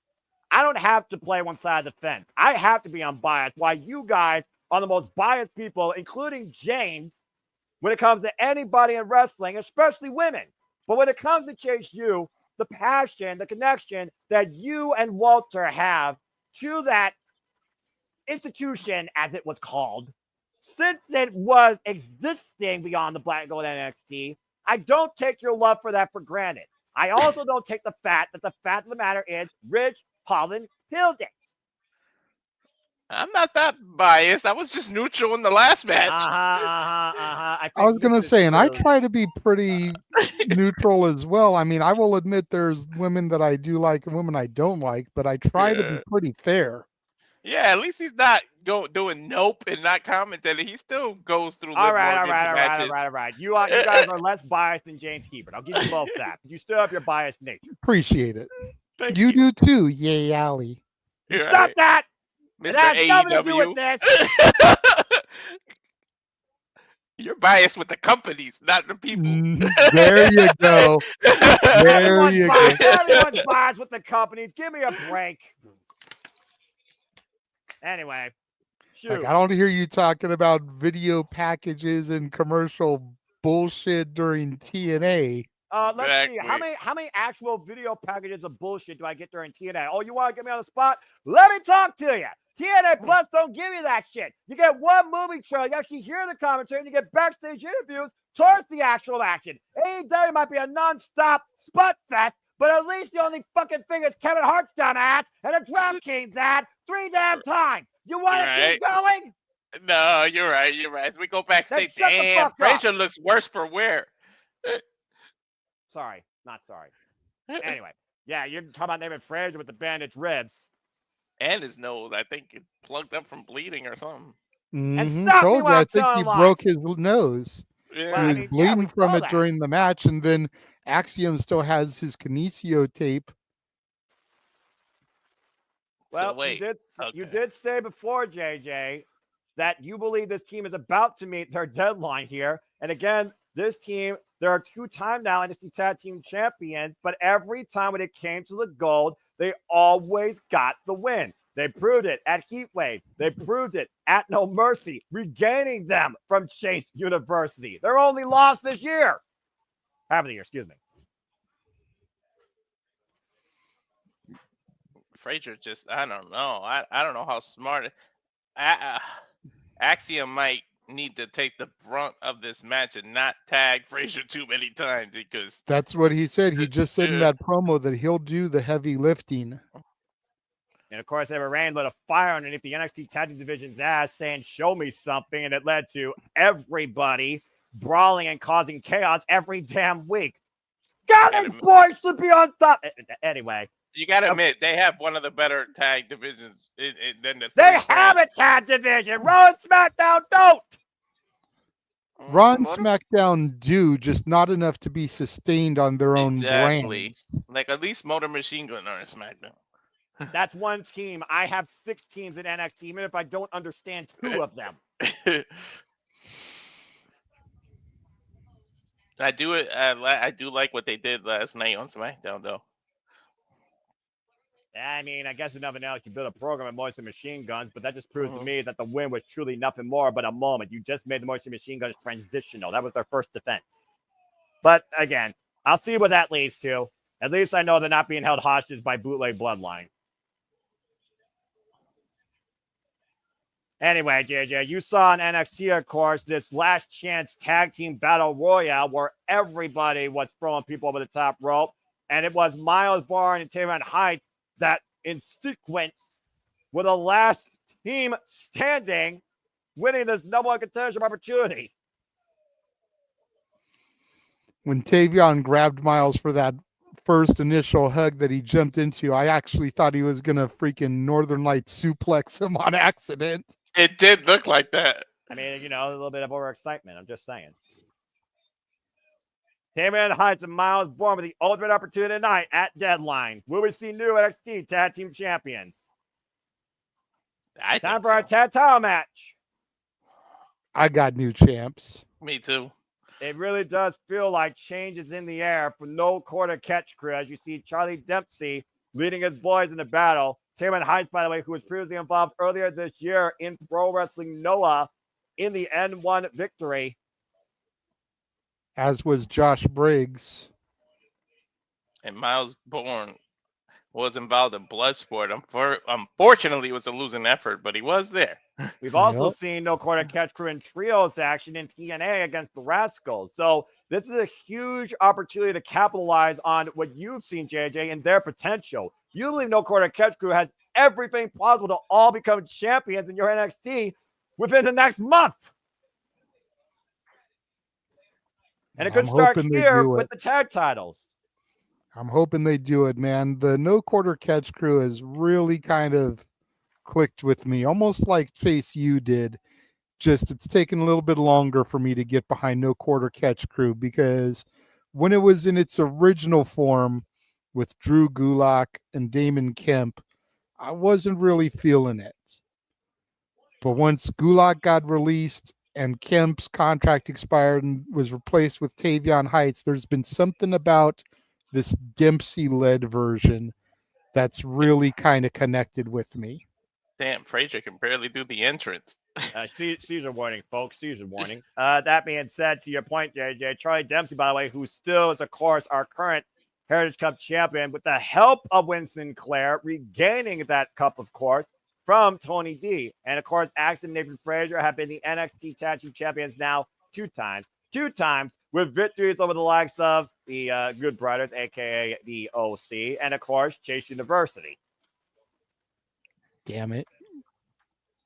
Let's go down Keep to my reminding me, Noah. history, And JJ. Emmanuel, you stop poking the bear in the chat room too, Emmanuel. History, JJ. You don't have to like it, but you have to accept it. Even I've done that. I know. And those are some heavily bandaged ribs as well. And the bridge of the nose, to your point. Broken nose, hard to breathe.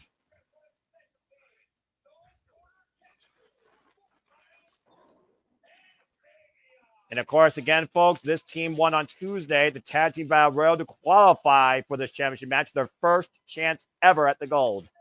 Is it just me, or does Miles Bourne kind of hit you like a Wish version of Randy Orton with the bald hair? A little bit. Axiom and David Frazier, by the way, have been NXT Tag Team Champions during this run now for 96 days.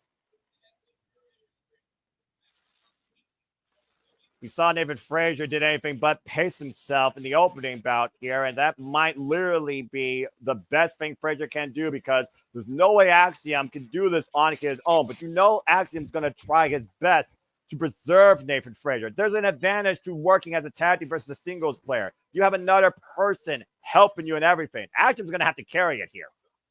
Nathan Frazier insisting on starting, though, saying he's got this. I don't think this is wise. And Axiom, by the way, he's not 100% either. Kinesio tape on the left shoulder, but he's in far better visible physical conditioning than Nathan Frazier.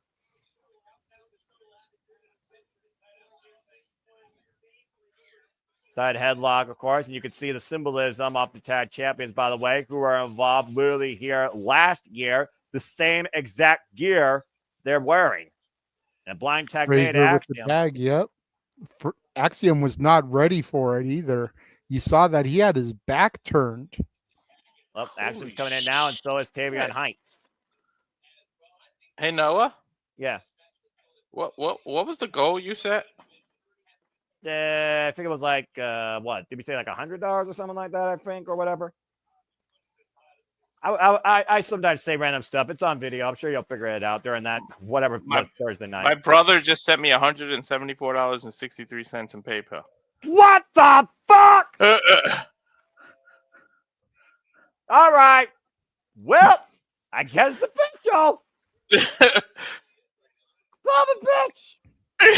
Say something, and I make money up here. Right? Jesus. It's like I could go for some of that right now. Well, congratulations, Walter, and thank you, by the way, for that PayPal donation. So you guys want it, you will get it.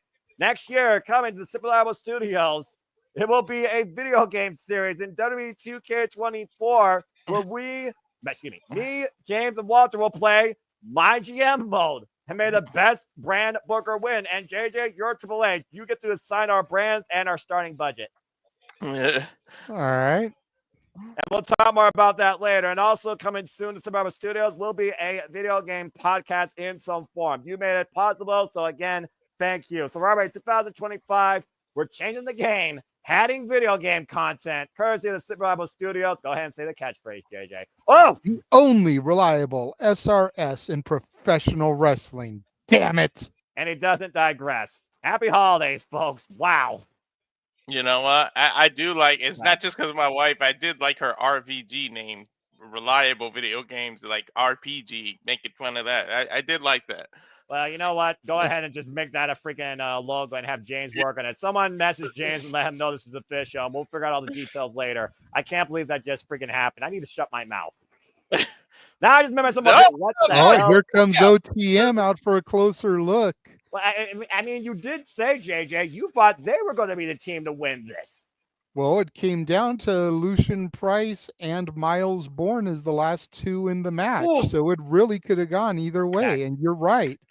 I thought that Jada and OTM were going to be dominant here tonight. We already saw Jada fall. So good thing OTM isn't in this. That would be bad news for them. But we've still got the opportunity for the No Quarter Catch crew to be dominant with Ren Sinclair in Iron Survivor. Let's keep in mind, Winston Clare, by the way, was part of that last chance Iron Survivor with Jada Parker. You almost wonder with Winston Clare, of course, representing No Quarter Catch crew, is the OTM maybe looking for a bit of revenge on behalf of Jada Parker? And Axiom looking for the dive. Whoa! There goes Frazier. How smart was that of Frazier to do a dive like that with his ribs taped, though? Again, it's for the titles. You got to go for broke sometimes. It's those risks that you have to take. How far are you willing to go to remain champion? Adrenaline can Huge only take you so clothesline far, from though, Heights, gentlemen. taking Axiom's head off.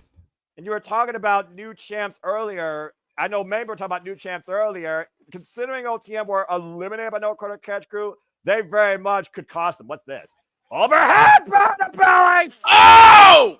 Right into OTM goes Frazier. God, And the height that he threw Frazier. Again, it's not the flight that's the most dangerous thing. It's the landing. Dude, he's 6'3". You got to think that he threw Frazier at least 10 feet in the air, and then he landed on OTM. And then Frazier fell 15 feet because, of course, the ring is elevated from the floor. Damon Heights right now mounting. David Frazier just teeing off, ground and pound as the tag champs have been isolated with the most vulnerable of the two. It was smart strategy. Isolate the one who's got big red. I can't argue that. You know? I can't argue that. What? God, what a power slam! You said Randy Orton cover. Yeah, I was just gonna say that. You said Randy Orton. Man, take a look at that. Yep. Huge scoop power slam there. Shades of the Viper. And then right into that choke, that sleeper hold like Randy would do. Yeah, further knocking the win out of Nathan Frazier here, and a vicious knee to the spine. Again, he has a compromised ribs and core. So everything that happens to Nathan Frazier hurts even more. And again, Taven Heights and Miles Bourne right now are taking full advantage of these vulnerabilities in this golden opportunity. Frazier might be going out here. Axiom might need to come in on behalf of his partner to preserve the NXT Tag Team Championships. The first of two championship matches, by the way. And yes, the NXT Championship match is the semi-main event, not the main. Jawbreaker. And again, Axiom right now is reaching out for the tag. Nathan Frazier is in no shape right now to be in this ring. Up and over, lands on his feet, though. Again, looking for the tag, but Miles Bourne prevented the reach. Firm grip of the wrist here as Frazier is trying to find a way to break free. Fingertips away, caught by Miles Bourne again. Oh! Yes, I did. I said it already. We cover two! No! I thought I was going to go for a faraway slam. Instead, he turned it into almost a rotating wasteland. Innovative offense by the No Quarter Catch crew. Half a second away from new tag team champions here. The tag made to Tavian Heights. And again, the power. Cover hook of the leg. Kick out at two by Frazier again. And you gotta think every one of those power slams is excruciating to Frazier's ribs. Yeah, and it's only getting one step closer to that tag title win, JJ. Quite literally. Oh, yeah. Again, I don't even think. Right now. Correct me if I'm wrong, but I don't think he even tagged Axiom yet. He did in the very beginning. He did that blind tag. Inside Russian leg sweep, drops Taman Heights face first, second turnbuckle. Nevin Frazier trying to breathe new life in this match. Up the second rope, got caught.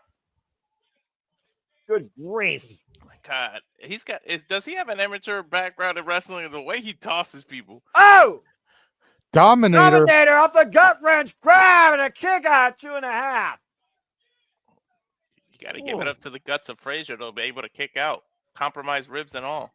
Yeah, but to your point, JJ, he grabbed him in a gut wrench, hoisted him up on the shoulder, and planted him with that dominator. Bobby Lashley would be proud of that. Farouk too. Damn. NXT Tag Team Championships on the line.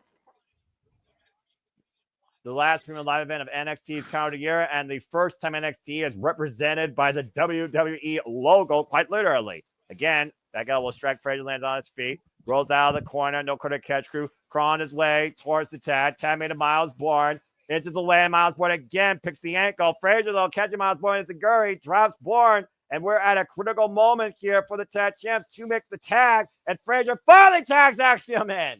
There we go. And Axiom off the top, high cross body, trying to turn the momentum of this match around in favor. And look at it right now. Axiom literally in a 2-on-1 battle. It's a handicap at this point. Up the hot tag, though. Axiom in full control, except with that knife-edge chop. What is this?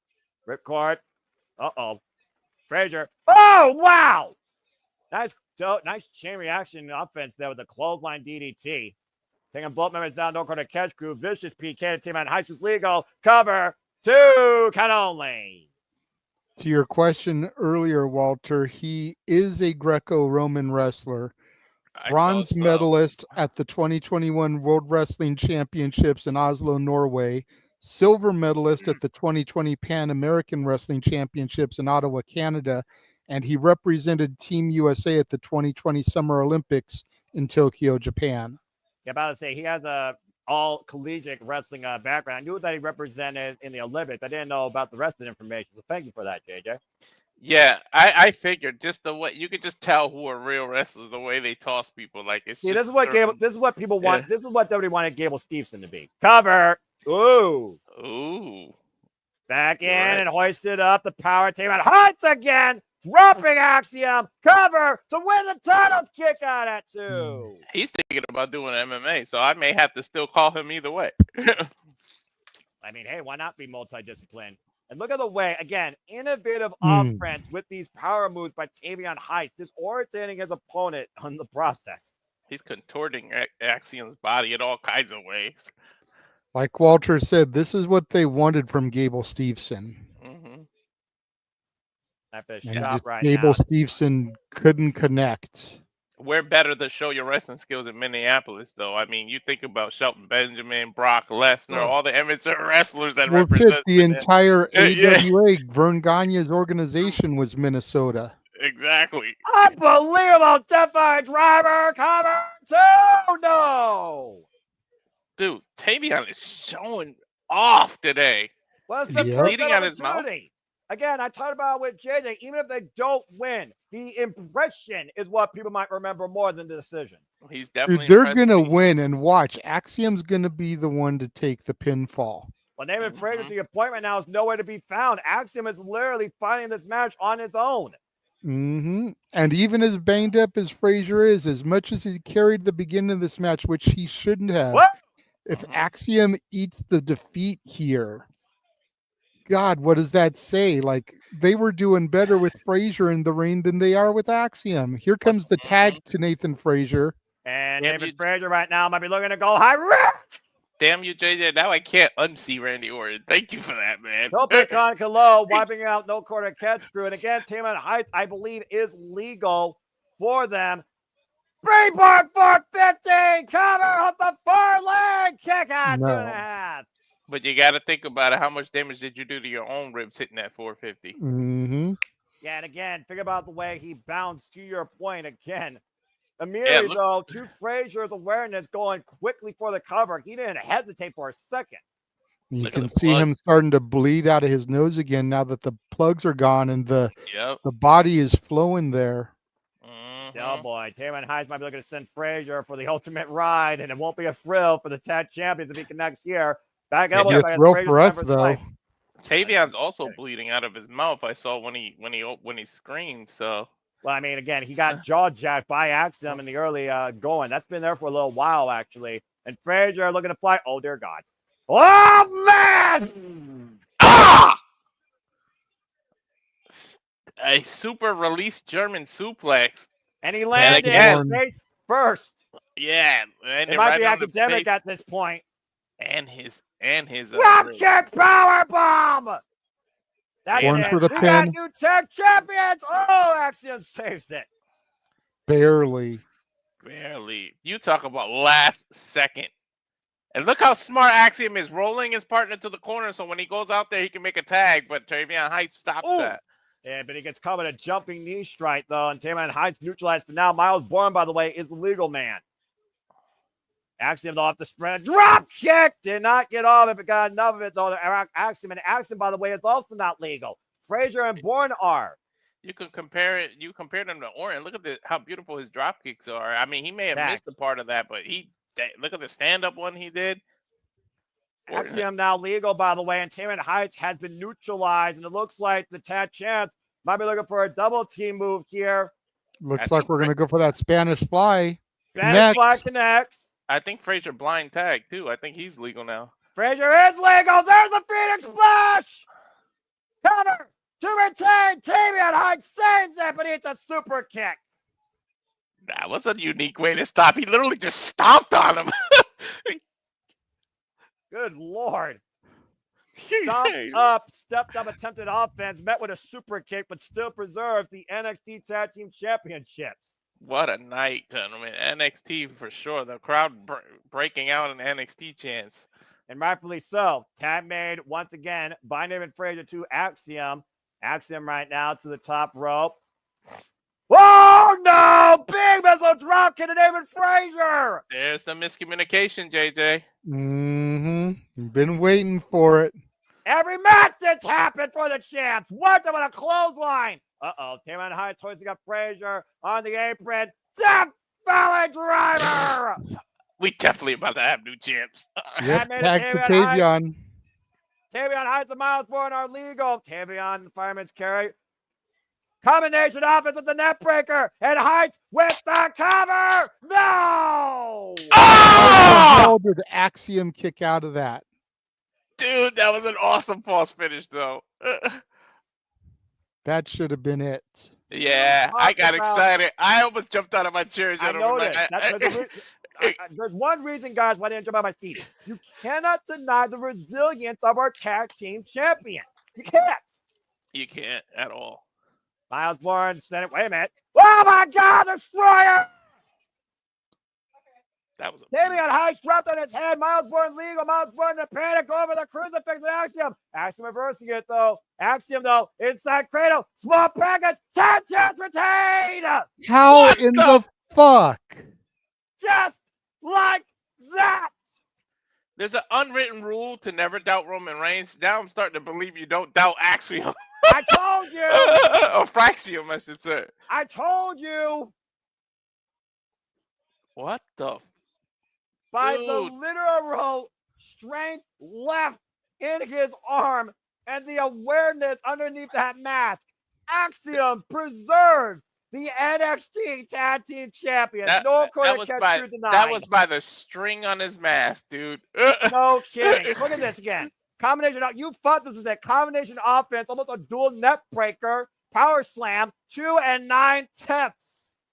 I'm sorry. And then taking Taman Heights out with a ridiculous destroyer, why he was not the legal man, Miles Bourne was, and he just literally hooked Miles Bourne for an inside cradle small package. I love Sean and I love NXT, but I gotta call bullshit on this booking. Fraxium are still NXT Tag Team Champions, but mark my words, you will remember the first impression of No Quarter Catch Crew, but tonight was not their night.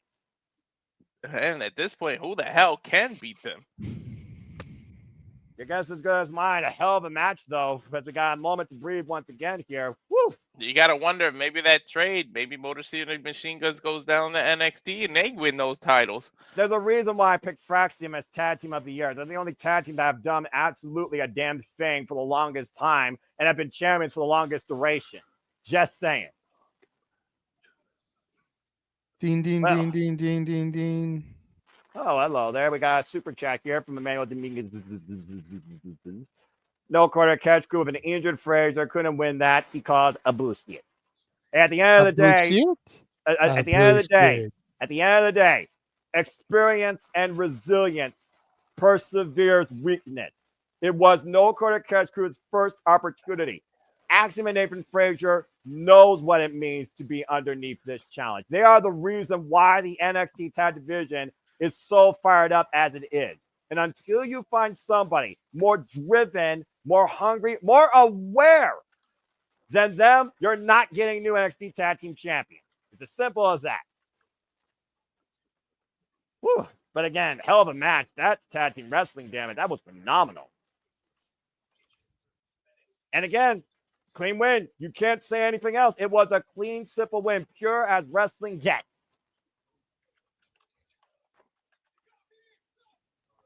Well, anyway, again, we got a moment to breathe here. Still to come tonight, NXT Championship on the line, as well as our Women's Iron Survivor Challenge. That will be our main event. You talked about before. We also know that, again, Nathan Frazier will not challenge the NXT Championship, but he still will end the year as an NXT champion. But Ola Femi awaits the winner of this coming match between Ridge Holland and, of course, Trick Williams. As right now, we got another commercial break, folks. So, again, thank you all that are tuning in so far. Stay tuned because this Saturday night is far from over. The Saturday shenanigans, of course, will be moderated by the Renegade Wrestling JJ Williams. And we have UFC content coming up here, too, I believe, tomorrow, Walter? Or is it tonight? No, tonight. It is tonight? Tonight. As soon as we go off the air with Deadline, him and James will be taking the airwaves with UFC 310. All right. Well, stay tuned for more on that, folks. It looks like we're going to have simulcast content here tonight. And again, December is just starting. It will be a December to remember as we're covering all the All Elite content with the Continental Classic. But winter is coming, Holiday Bash, and New Year's Smash. We got TNA, Final Resolution. We got Ring of Honor, Final Battle. We have Saturday night's main event. And based on time, we might do a fun little simply predicting on that show because Saturday night's main event used to be, let's call it what it is. It was a standout weekly, not weekly, but a primetime It was special. quarterly. Yeah, it was a quarterly special, all right? And I do think that there is some importance with the fact that that is back, but if they're going to do it on month-by-month basis, yeah, might be overpushing your boundaries. I'm just saying. And the fact that they bring in Jesse Body Ventura for commentators, Lord, just that guy. it adds to the nostalgia, though, man. And nostalgia pays. I'm down to have it be again in January just because the Rumble is in February this year. So that gives a special event for January for WWE rolling into the Rumble. I also believe it was announced for the weekend prior to the Rumble. So we could maybe do some matches to see like who's going to be number 30 featured on the card type of thing. Yep. But I completely agree with you, Noah. If it's a monthly thing, it is not going to be something that's featured every month on the channel.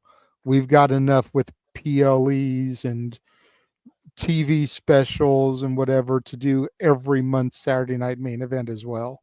Yeah, but I was saying combat sports, collegiate sports, including that limited to the Super Bowl, and thanks to that PayPal thing, apparently we're going to try and incorporate and level up here with video game content too. Hey, God. depending on what version of WWE 2K you do, I might be willing to try to participate, even though I'm not a gamer, because I believe we have 2-3 around here. I have a 2-4. I have 2-4 too. It was free for a little while on PS5. It was. That's the reason I got it. It was free, literally. It was a free PlayStation Plus game. But honestly, I mean, if we want to try, and find a way to incorporate him where we have more than just NXT, SmackDown, Raw presented, because I think the new one has ECW and WCW as well. I'm down for a four-way dance. We'll see what happens, though. But again, folks, you made it possible. Coming soon to our studios. Video game content, including a Twitch series, My GM mode. Stay tuned for more on that. We again covering Deadline here tonight from Minneapolis, Minnesota, the Minneapolis Armory, of course, the home of the Minnesota Vikings, and all-time collegiate athletes of wrestling, including Brock Lesnar and Shelton Benjamin. Speak about athletes. Sol Ruka is literally doing upside-down push-ups. Holy handstand push-up. Well, again, when you literally have a background in tournament, which is also known as gymnastics and tumbling, you know how dynamic Sol Ruka is. Previous challenger towards Kalani Jordan's NXT Women's North American Championship, and the first woman to qualify for this year's Iron Survivor Challenge, beating Cora Jade. And there you see beautiful madness, former World of Stardom champion Julia, who also qualified here for this match, beating Kalani Jordan. As we go backstage right now to Javon Evans. Is he messing with the security that was out there for the underground match? What was that? And it's probably some backstage hand that he knows. Let's be honest. Everyone that was there at ringside were like, NXT prospects probably. Uh-oh, Wesley interrupting.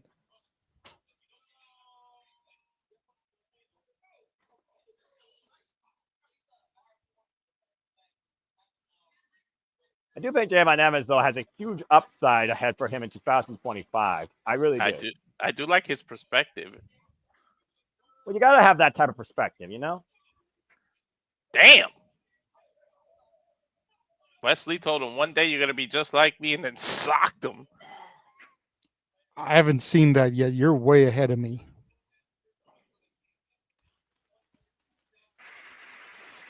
Now he just socked him. Yeah. Me and Noah are perfectly in sync. You're way ahead of us, Walter. I don't know how that happened. I was perfectly in sync with you. Well, we'll see who's perfectly in sync to hold the NXT Championship. Because, guys, it's time. Is this Rich Holland's redemption? Is this Trick Williams' deadline? And will he flatline? I posted NXT on the Championship Trick on the line. I posted on the Trick and Ridge graphic. Trick Williams, Rich Holland, NXT Championship. There we go. With Sonic and Diablo and the real cost. Again, the marketing. Ever since Trick Williams became two-time NXT Tag Team Champion, beating All Ego Ethan Page in Chicago on the CW premiere with the help of CM Punk as special guest referee, also beating Ethan Page in the Devil's Playground, bringing the devil inside himself. We've seen Trick Williams once again become the face of your NXT, JJ, now two-time NXT champion, but it was Rich Holland who decided to intercept Trick Williams' era and looks to take this finally for himself. And with a pinfall win over Trick Williams back at ECW NXT, and again, becoming #1 contender, you said it yourself that this could be literally Rich Holland's redemption and night. As much as it pains me to say it, it most definitely could be. The fact that we didn't get new tag team champs tell me we're definitely getting a new NXT champ. Guys. Like now I got that feeling. I mean, are you sure about that? Like I said, man, you can't count people out just because of what you've seen. And let's keep in mind, the last time we saw Trick Williams, he was sent to the hospital because of Rich Holland. So yes, why he may be less than 100%, the drive of Trick Williams to find what he needs to win has led him to hold on to that NXT championship. I don't know, but I know Trick is definitely not at 100%. He was just sent to the hospital Tuesday. It'll be interesting to see what condition he comes out in. Mm-hmm. Maybe he won't be all dancy and doing that wolf that trick. We might get a serious trick here. Well, we'll see what it takes to beat Northern Grit. Because all that Rich Holland's been so far is a destroyer. Mm-hmm. Better save that voice, JJ, to do your stuff. Because you know it's coming when his music hits. Oh, yeah. I'm going to let you do it again this time, bro. You did it good on Tuesday. I'm surrounded by fools, and you guys are not going to know why here pretty soon. Rich Holland calling Trick Williams soft. And I'm not saying SAWFT. Damn, you read my mind. I was just going to say that. How you doing? All Rich Holland looks to do is destroy, hurt, and take everything for himself. And tonight, he might literally take the most valuable thing to JJ's brand, the NXT Championship. Speaking of soft, man, come on, sign him back. Like, you know he'll fit in Tony D'Angelo's family perfect, right? That's a stretch. Yeah. Oh, man.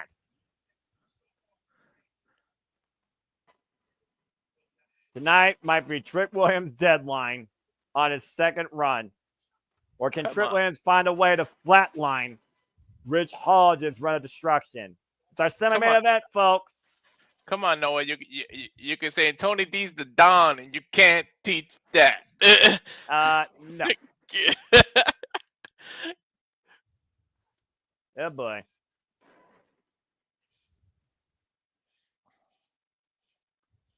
That's one scary looking dude. I'm so glad that Rich Holland kept his original theme. One of the actual themes I care about in WWE.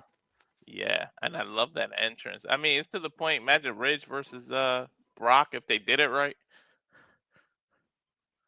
Dawn in white. What does that tell you tonight? Mm-hmm. Somebody gonna bleed? Tells you that he feels that he's the hero of his story. Mm-hmm. Well, Jay White once said, no one is the villain of their own story. Some people rather be the villain. Is Rich Holland the villain or the hero? You tell me. But to your point, JJ, Rich Holland might literally be his own hero tonight if he finally wins his literal first championship in WWE. Well, if you're gonna win your Singles-wise. first title, what a title to win to be your first one. It's It'll be crazy to interesting, think that never had the tag titles, part of the right? Brawling Brutes. Right? Yeah, he had a short run with Chase U, and what did that lead to? Him turning heel. Why do you got to keep reminding me, Noah? History, JJ. We have to inform the audience. It was Andre Chase who literally had a chance tonight to be part of this match at Deadline, and he failed in front of Trick Williams. It was encouraged by Trick Williams for Andre Chase to pursue that opportunity. Trick Williams wanted to give Andre a chance, and because of that, he not only gave Rich Holland a chance, he gave Rich Holland the way to destroy Chase U and get his own shot tonight at the NXT Championship. It'll be And interesting. because of Rich Holland, your Trick Williams era might flatline at Deadline. I'd be interested if Trick comes out in black now.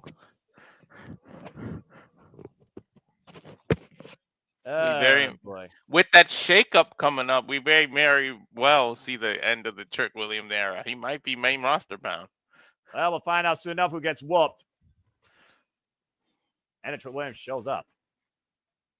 Well, There's the music. I guess that shuts me up, and I know what you all are about to do, so I'm not going to say another word. I didn't even get to the music yet. Now I think I paused too long. There it is. There he is. Come on, Woof Walter. that trick. Woof that trick. Uh-huh. I like it. God. Oh yeah, man. Surrounded by two Booker T's that are more foolish than Booker T on commentary, and that says something. I'm not doing it, Noah. Not tonight, you aren't. Anyway, Trick Williams apparently is medically cleared and will defend the NXT Championship here. His first defense since Halloween Havoc.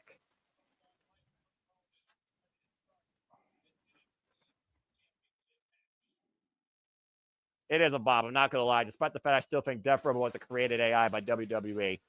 Until someone actually finds a picture of that person, I'm not going to think otherwise. Why else would the music be so damn generic? Let me know when they start doing the announcing, because I hit live and now I went ahead. You see Rich Holland, by the way, pointing towards his own neck. Maybe a sign of things to come. Fade about, how's your neck, Trick Williams? And we know he uses that package DDT. Let's go down to Mike Rome for the introductions, our semi-main event here at Deadline. Introduction. One ball!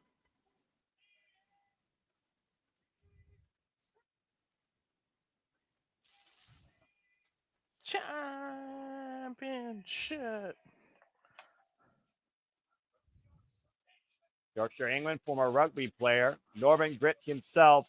Rich Holland stands 6'1", 253 pounds, with 8 straight single victories so far in NXT. 6'1", he looked bigger than that. Camera perspective, dude. Yeah. And I believe Trick is 6'3" or 6'4". Let's see when they pull the graphic up. 6'4", 240 pounds, our two-time NXT champion in his second run, now 67 days as NXT champion, with only one defense so far against All Eagle Ethan Page.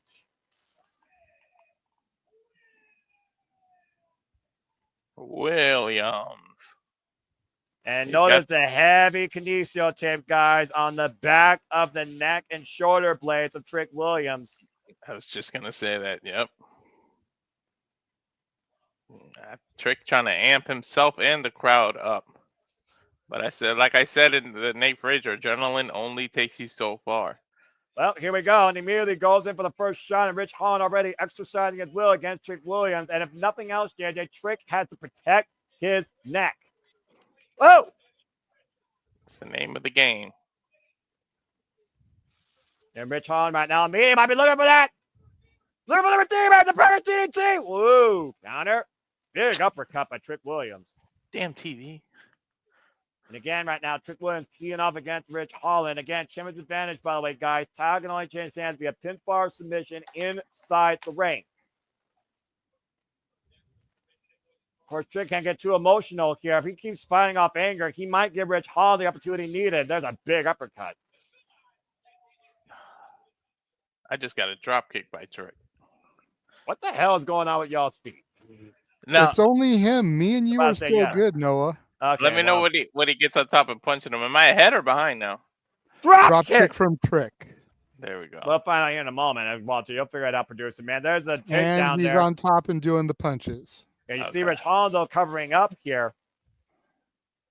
And again, we know that Rich Holland's in Trick Williams' head. Well, that's a hell of a spear. Mm-hmm. There we Now go. Trick Now we're on in top. sync.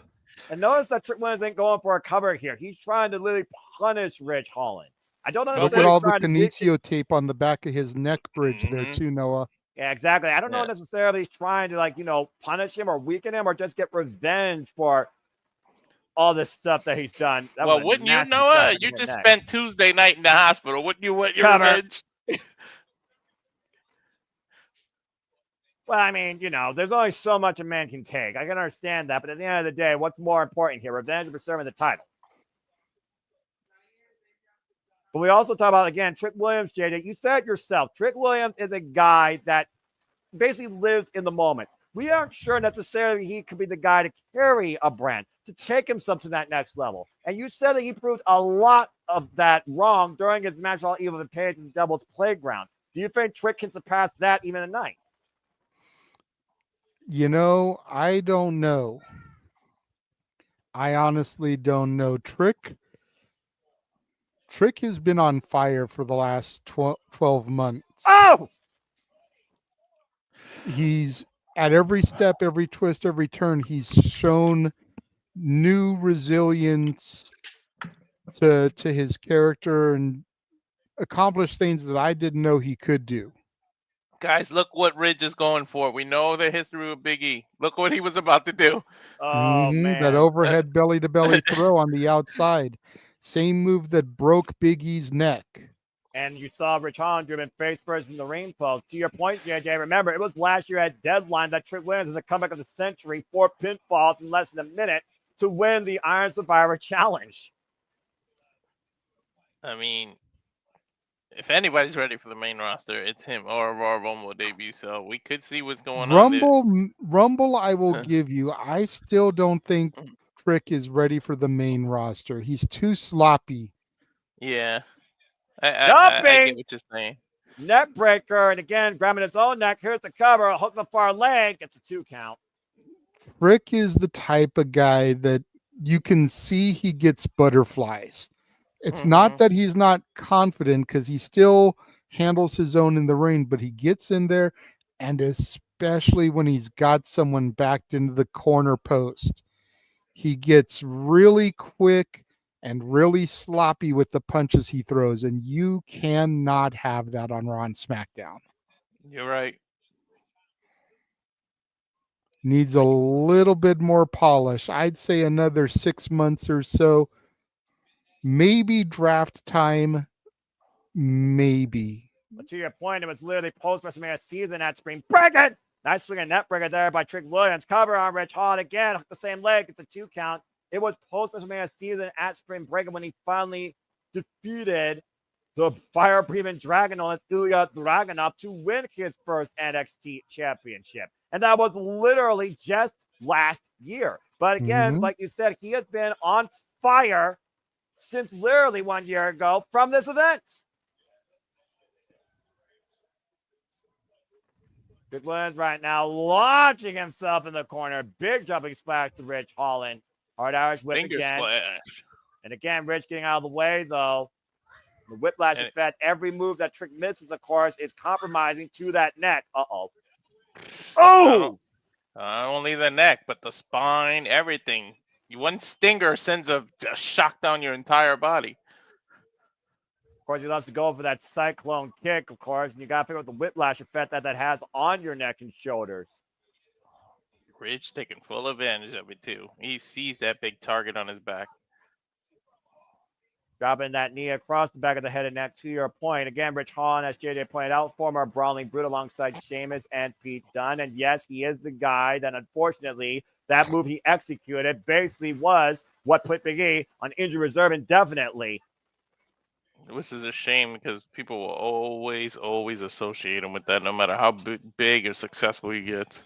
But to JJ's point, if he wins the NXT Championship, much like Nia Jackson's return to WWE, does that finally remove him from that echo of his past in front of the NXT universe? I think it depends on the kind of run he has, no, JJ? I think it depends on what happens with Big E going forward. Because everybody that Nia Jax, quote unquote, injured was able to come back from their injuries. That's true.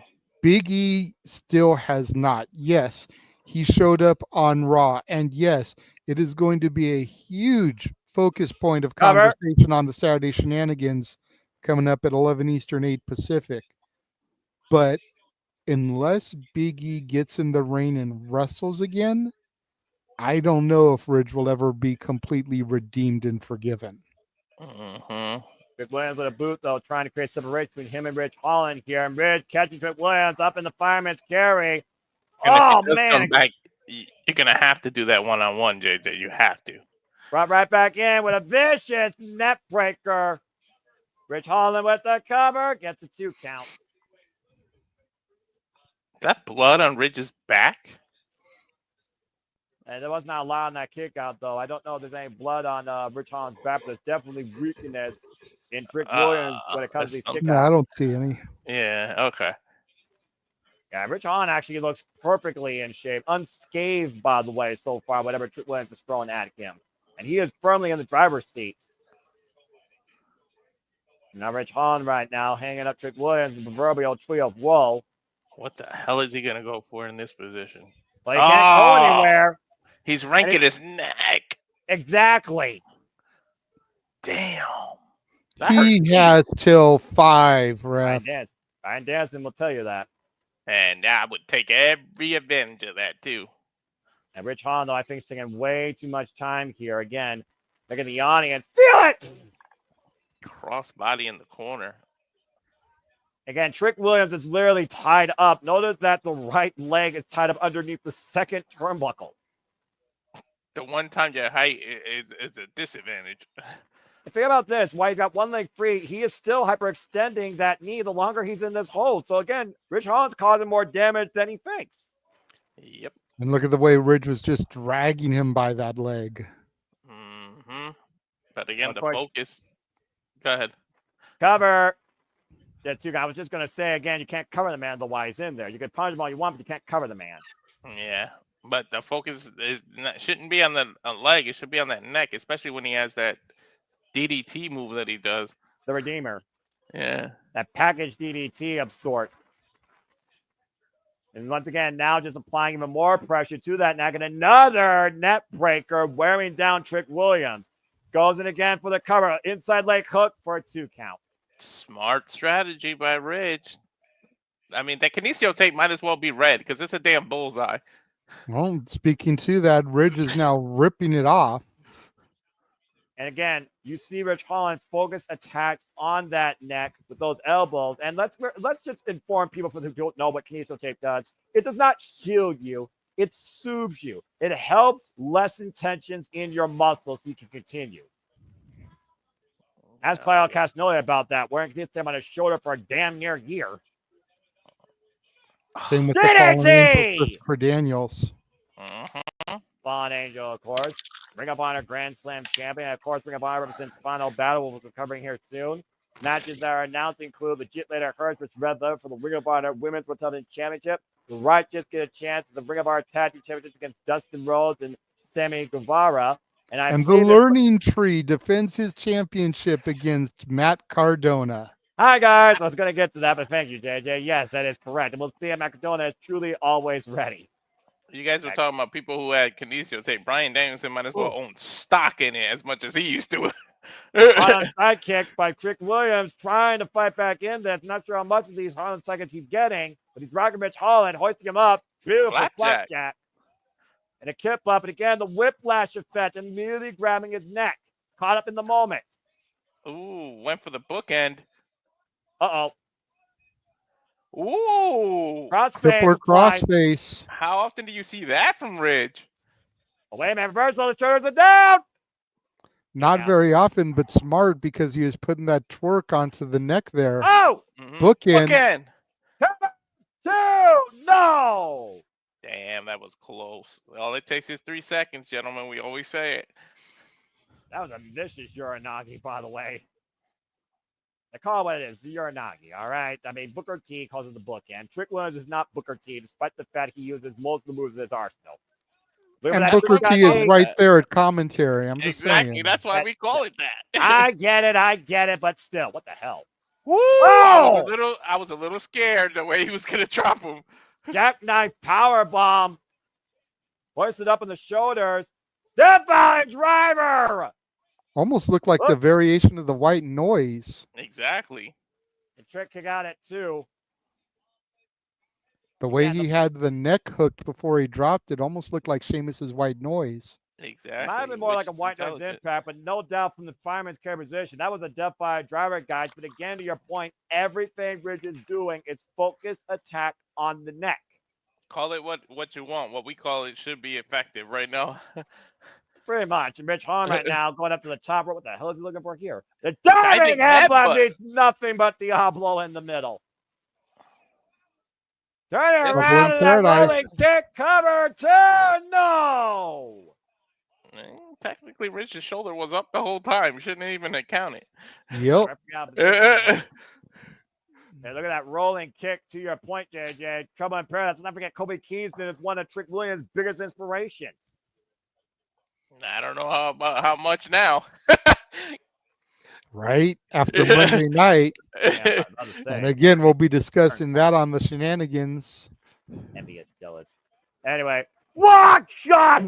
Both men have the same idea, going for the pump kick. Trick falls connected. on top. Trick connected first. He got a near fall. Wait, Rich Holland dripped the arm. Whoa. Whoa. Almost just falling on each other.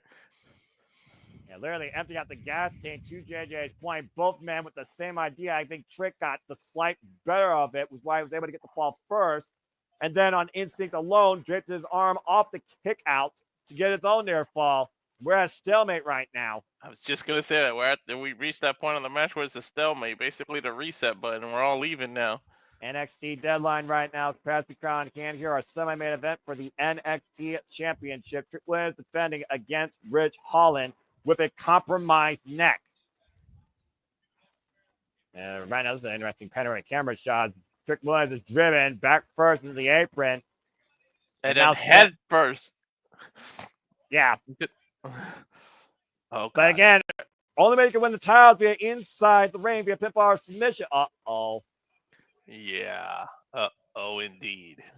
I'm not sure if ref stoppage necessarily is called a forfeit, but if he hits the Redeemer for that announce deal, JJ, you might have a new NXT champion. This is what sent him to the hospital Tuesday, JJ. Yep.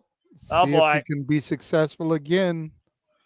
Oh, boy. A Trick, though, with leverage, grounding one knee. Oh! Oh, God. Huge back body drop sends Ridge over the top and onto the floor there at ringside. He's lucky he didn't cut the front of that table with the back of his head or his leg. And Trick right now. That would have been a disaster, Noah. Yeah, that could have been very disastrous. Rich Holland is very fortunate. But look at that Trick, the man possessed. Sidestep, though. And, oh, my Lord! He's hanging by his neck. He's literally being choked out by the ring ropes. Trick is trapped. Referee trying to help him. You know how dangerous that is. We talk about these guys. Those are steel cables. They're not regular ropes. He could choke himself out here. Referee finally able to free the champion here. And again, how much damage did that do to Trick Williams? A hell of a lot. You can see him holding his neck now, JJ. Ridge going right for it. And Ridge right now hooking up Trick. The Redeemer! The Redeemer! Cover! Two! No! Somehow Trick Williams kicked out. Holy Gotta hell. stay focused, Ridge. Yeah, don't get too flustered or frustrated. Go for it Hit it again. again. Yeah, exactly. Yeah, again. Wait a minute. Might change the offense. Maybe a pile driver here. Double leg. Jackknife. Trick with the cover. Kick out by Ridge at 2. It was a pile driver that sent Randy Orton to the injury reserve, courtesy of Kevin Owens. Shoulder first goes Rich Holland into the ring post. Trick Williams. Trouble in paradise. That rolling kick again. Catching Rich Holland. Rich back to his feet. Trick shot. Trick shot. Cover. Trick Williams did it. I am shocked. Yeah. Oh crap! Trick Williams versus Obafemi. Yeah, but I again, don't think I've gotten a single match right so far tonight. I believe you are correct, sir. I think Lola might have been the only match I got right. Go figure, right?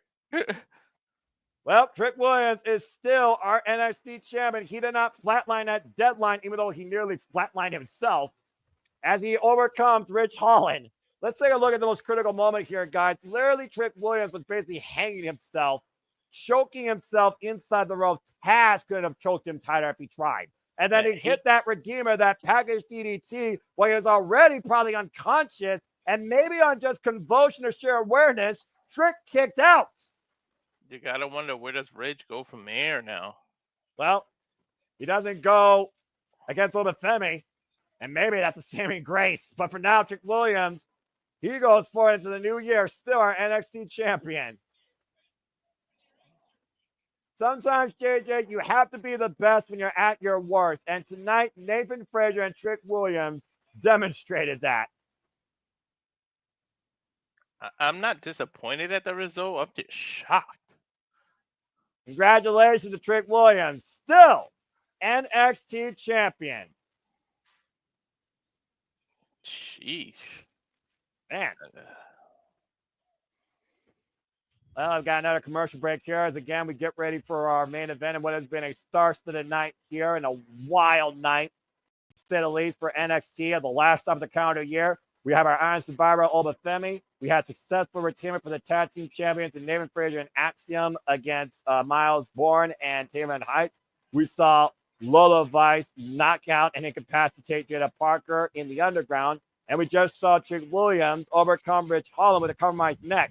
And we'll see what happens next week, Saturday night, on Saturday night's main event from Long Island, New York, when Cody Rhodes defends the undisputed WWE Championship against Kevin Owens, and Liv Morgan defends the Women's Heavyweight Championship against Io Sky, and so much more. As we get ready for our main event here tonight.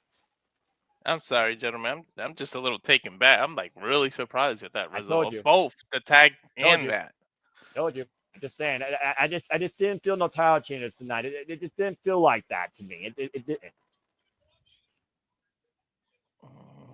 Again, though, you can't argue, though, this has been a really fun show here tonight, though, for NXT, JJ. Your brand has definitely come out and showed out. Oh yeah, most definitely. They always do, though. You know, we always talk about how AEW's television maybe not doesn't deliver on a weekly basis, but the pay-per-views, they always show up and show out. You can also say the same thing about NXT. Maybe personal bias, I feel that NXT TV delivers more than Dynamite does, but the pay-per-views, regardless, both AEW and NXT show up and show out. Damn fucking Hell right. yeah. And that's where it matters the most to me. You can do whatever you want during TV, even if it's redundant. But if you show it on pay-per-view more than you do on TV, that's what you own, man. You basically just named the brands right there. And of course, again, we're cut still so much more to cover for AEW. And we also got Ring of Honor, TNA, NJPW before we head into the first look of the new year with all the Japanese professional wrestling, starting for me on the 29th, the day after World's End, when I'm going to look at Stardom Dream Kingdom. Thank you, by the way, for not adding that to the schedule. Jesus, you're trying to kill me. Well, we can if you want. Don't give Jeff ideas. No. Let's not give anybody know- ideas. I know What is this giving Jeff ideas stuff? It is the Simply Reliable Studios. Yeah. All I do is make the trailer. If Noah's committed and Walter's willing to produce it, we can make it happen. You guys don't even know a thing about Stardom. Hey, I know Julia. I know Mina Shirakawa. I know I You gotta know get Tim That's McConnell, two you know- things. That's two things I know about it. You All right, said all right, I don't see- know anything. Okay, so you know something, all right? You know a little bit. Something. You dickhead. You know nothing about You what's set happening. yourself up for it, though. Yeah, that's fair. You don't know nothing about Dream Kingdom, which is literally Stardom's variation of Wrestle Kingdom, where, of course, the World Star Champion on the line, Tem Nakano would defend against Saya Kamatani, and so much more. As I got done watching the historic crossover too, and of course, Stardom will be involved at Wrestle Dynasty and Wrestle Kingdom. Again, Japanese professional wrestling is always the highlight of my life, the premier professional wrestling in the business. Damn it. Which is almost more of a reason why we should add it. If Stardom is going to be involved with those two shows that we are going to cover, then one would almost assume that this show on the 29th will have something happen that will build to one of those two shows for their representation. And I know who Fuka is, the general manager. Not to mention, January 3rd, we're already covering with Stardom's first show before Wrestle Kingdom and Wrestle Dynasty, their first show of the new year, their New Year's Dash, and we don't know what's happening there either. But all I hear is I better start working on the pronunciations of these Japanese names. I sent you the know what card, dude. I sent you the know what card already, so good luck with that. What better way for him to practice than to add another Japanese show? Oh, y'all are crazy. Anyway, let's go backstage to a despondent all-ego Ethan Page. Gotta find a way. Hey, he could be part of that. I wonder if you feel he's main roster. We're ready, JJ. He's been on major television before with Dynamite. You know, he was a featured person there with the Men of the Year. Mm-hmm. Come up. Literally 4 matches in, he became the NXT champion. Here he stands at the end of the year with nothing.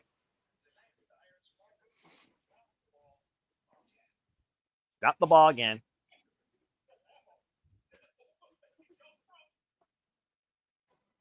Wakanda. Right? Accurate. He came from Wakanda. Nigeria. 18 years. I understand the reference. I swear, I want to say the dude's name is M'Baku, that he reminds me of for Black Panther. What? Yes, M'Baku is his name. He needs to come out in some sort of like gear that's related to it. My favorite line: "You bald-headed demon." Bald-headed demon. That's the funniest shit ever. Wait. Is Noah acknowledging that he watches movies? That he's when I was once a wee lad, but not quite a wee lad. When I worked at Walmart, they literally played freaking Black Panther on repeat. Remember, I worked in the electronics, and you had to play DVDs throughout. So yes, I'm familiar with Black Panther. Okay, that's about as much familiar as I am. Ethan Page doubting himself. He said 18 years it took him to get here. He's really doubting himself. Okay, well now Ava Rain, of course, being interviewed, and again, Ava Rain, phenomenal job as the GM of NXT for the year. I was gonna say, you know, can we give a round of applause to Ava Rain for growing into this character? She started the year off as part of the Schism tree and really kind of looking awkward in her performances. And the Schism broke up. Oh, it's Tiffy time. What the hell is Tiffany Stratton doing here? Hey, she's Miss Money in the Bank. She can always cash in on the NXT champ. And she is from Minnesota. She was there yesterday. So listen to the pop she just got when she popped on the screen.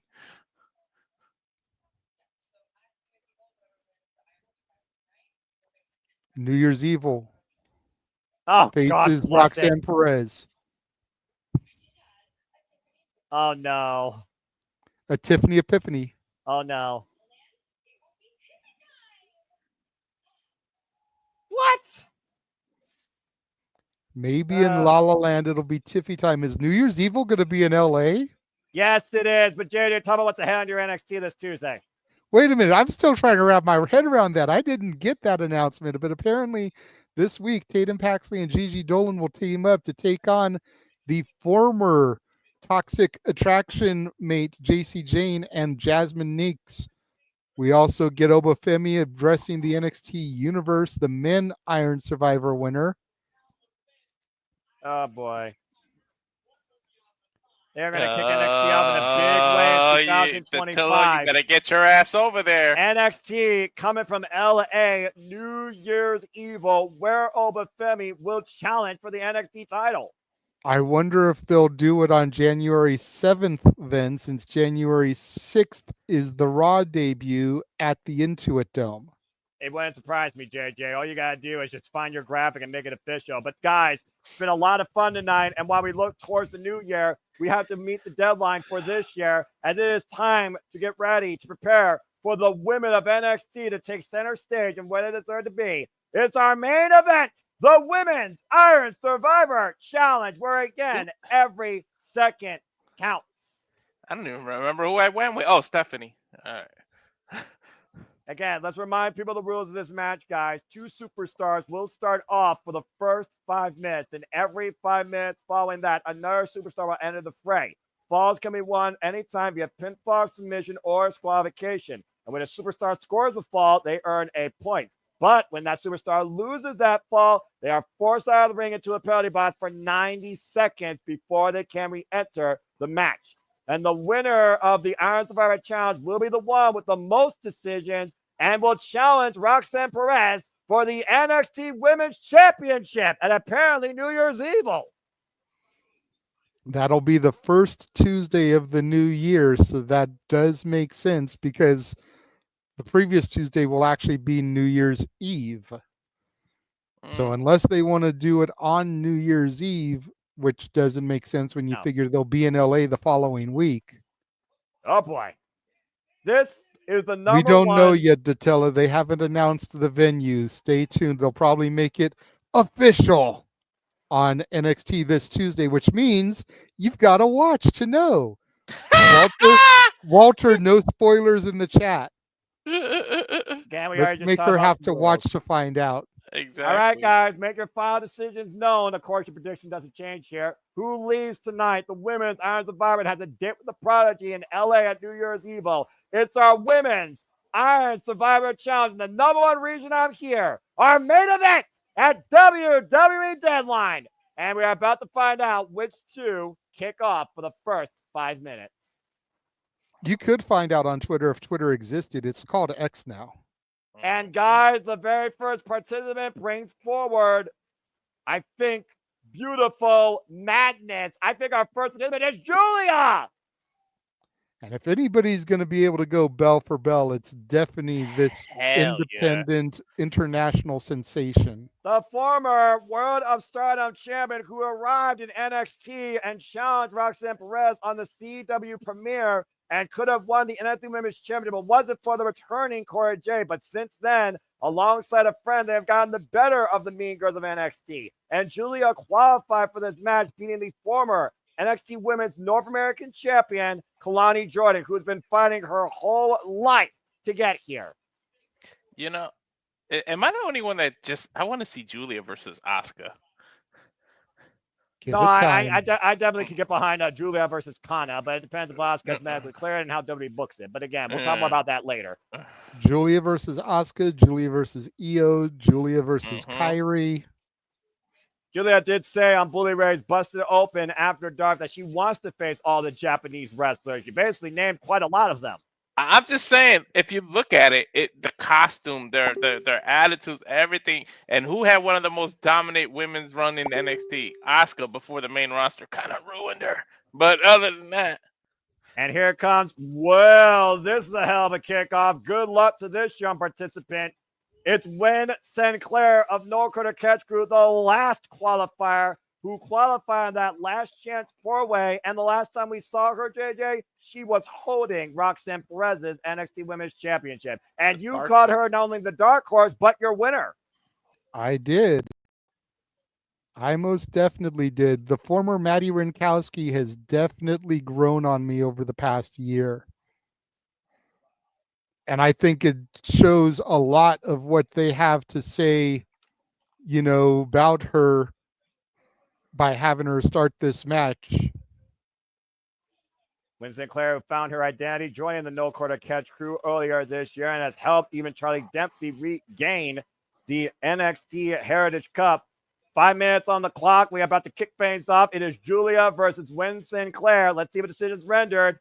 Here we go. These are the two starting off again, folks, for only 5 minutes as the clock counts up for 25 minutes. Immediately diving into it, but the schoolgirl gets a 1 count here. We talked about before pacing, planning, getting that pivotal first fall, and when to get it. Again, the former winners, Roxanne Perez and Blair Davenport. Schoolgirl by Julia gets a 2 count here. God, You got to wonder if Roxanne Perez and Cora Jade are in the building, by the way. I don't And if care they have a favorite they want to qualify. I don't care if I get in trouble on this one, but I'm freaking more excited, believe it or not, than the Lola Jada for this match. This is women's wrestling 2024. God damn it! As you should be, damn it. Arguably the best women's division on the domestic front, not named Stardom, surpassing the alternative brand TNA in the depth of quantity and quality. And I can honestly say that with the names I see across this field. Wait a minute. Did here. Noah just say that NXT's women's division has surpassed the TNA Knockouts division? I just did. Clip it. Holy Clip it. shit. James, if you're still in the room, clip that shit. And right now, Win Sinclair getting the better of Julia here in this test of strength. But Julia fighting back, though.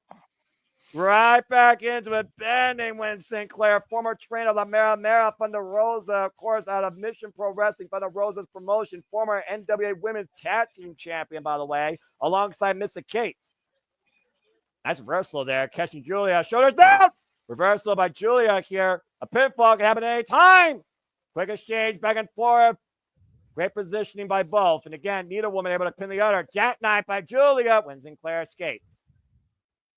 Great counter wrestling here so far by these two. And the side headlock being applied here. Like I said, Win Sinclair, of course, previous challenger to Kalani Jordan's NXT Women's North American Championship, arguably her breakout match this year. Headlock takeover by Julia, though. Of course, Julia with rivalries against the likes of not only her friend involved in this match, Stephanie Valkyrie, but the current World of Stardom champion, Tam Nakano. Tam Nakano, one of her last singles matches, and arguably one of the most hated individuals in Julia's career. You know, you talk about Wen being a dark horse. Zarya might be a dark horse too. Her projection, she's got nowhere to go but up. Like, to be honest, and you Zarya, know WWE is heavy behind her after what she proved in Australia. Counter. And to your point, Walter, Zarya, of course, who exploded in the NXT scene, has already locked horns with fatal influences. Found hemorrhage. You thought she had eyes on the NXT Women's North American Championship. Inside cradle by Win. Gets a 2 count. And how important is it to get a fall here before the 5 minutes? Backslide for a 2 count here. Man, this has been nothing but a great exchange. Look at this. Oh, interesting cover. Modified cover. Ooh. That was very innovative there. Literally capturing the left leg. Almost a fisherman type cover. Fisherman backslide. I still can't believe Julia's in NXT. We called it, 2 years ago or last year? We were saying potential people, and we named her Noah. I never thought Steve Ogawa on a WWE program, to be fair, all right? Kondo will tie up here, and of course, Rosie Ogawa leading the promotion Marigold, and we wonder what awaits at Marigold's first stream, which apparently we'll cover here somehow, according to the schedule, on January 3rd, the same day as Stardom's first show, Stardom Gateway. Of course, Stardom ends their calendar year with their Wrestle Kingdom this year, December 29th in Stardom Dream Kingdom. And right now, Julia, going to get a clean break here. Whoa, went for the shot when Sinclair was scouted, though, back to the side headlock. And both these women have been very evenly paced and matched in what has been mostly a technical affair, not very striking or offensive. 1 minute left before the next woman comes in the fray here. No decisions rendered. Again, both women right now go for the hammerlock, standing waistlock exchange here. Julia, though, picking the leg. Julia, of course, with 3 different backgrounds, born in London. Of course, half her family Italian, the other half Japanese. Playing that leg. That's a hell of a combination, huh? And she was bullied a lot of that during her childhood. She had no form of mixed martial arts background or wrestling background. She's been fighting her entire life. Currently, before Stardom, before finding Donna Del Mundo, Women Who Play in the World, she was an Ice Ribbon alongside Crazy Girl Suzu Suzuki. And those two were literally roommates at one point and tag team champions. They had a bitter fallout when Suzu arrived in Stardom, and they had a bitter rivalry, including a match during the 5-Star Grand Prix. Now Suzuki, part of Neo Genesis, of course, continuing to grow in stardom. And look at this. Looking for a 5, submission. 4, 3, Modified brutalizer. 2, 1. Ooh. Who's going to be next, gentlemen? Let's Like a find out. tarantula. I'm gonna say Ruka. Sol but let's see. Ruka. And 10, here comes Soruka. NXT's resident surfer girl. Springboard double missile drop kick, catching both Julia and Winston Claire. Perhaps one of the most. I was gonna say one of the most athletic out of all the women. Definitely the most flexible. Well, I mean, again, when your background is an all national collegiate humor, especially for those that don't know, that's gymnastics, Tumblr. I mean, again, you got to have that type of background. And hoisting up Julia into the airplane spin, rotating her around and taking her down face first. Almost disoriented herself there a little bit. What's this? Surfboard. Yeah, Surfing USA. She's a surfer girl. We all know that. Winston Claire, though, caught by Soruka, not only showing her athleticism, but her strength. I just got a feeling that we're gonna see a double cover stagger. Julia Wynn get a 2 count. We're gonna see a soul snatcher with her jumping off the penalty box. I see it. I mean, it's Soruka. Again, like I said, if she captures the moment, that's going to be the most memorable thing. But there's a reason why I picked her. She, in my opinion, has the most to prove, and she's also somebody that has not challenged for the NXT Women's Championship yet either. My wife she had a super match this year with Klein. Oh, look at this. Counter mutilation by Winston Claire to Soruka. Nowhere for So to go as Winston Claire is literally rotating her body, trying to rotate the shoulders here of Soruka, and Soruka nowhere to go, and Julia not going in to break it up, it seems. It looks like that's smart. That's but that's where your flexibility, that's why it says she's one of the most flexible. That flexibility helps you. Well, now she's got both of them in lots of submission. Modified crossface here, JJ. When stopped on top of Soruka. Yep. Look at that. Oh, how smart is that? Sinclair making sure Soul doesn't tap. She held her hand.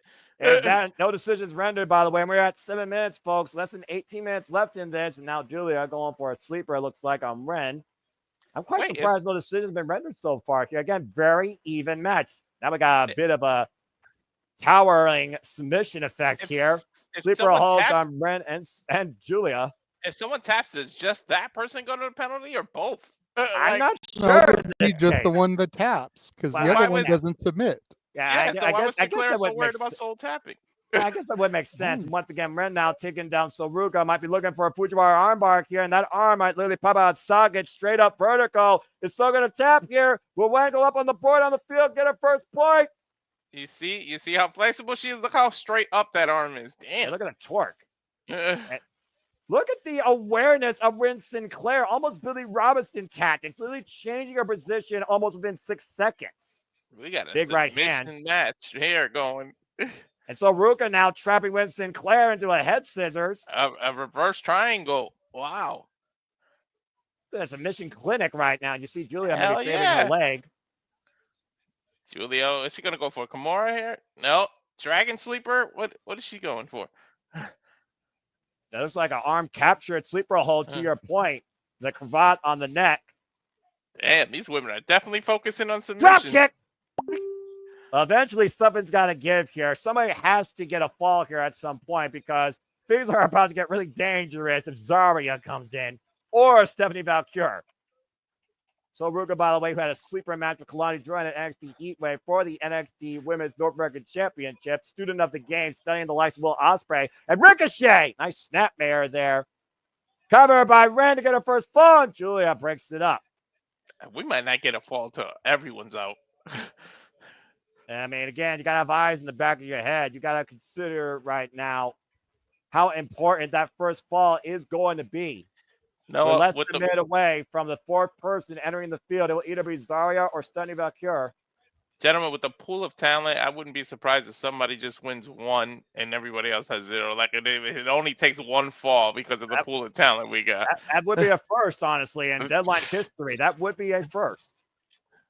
Julia right now sending Brandon the ball. Oh, and caught by Soruka with a kick to the side of the head. Julia sending Solely outside. 30 seconds. Wait, Wendell, the schoolgirl, the roll up, and kick up by Julia too. I'm not saying that's what will happen. It wouldn't surprise me.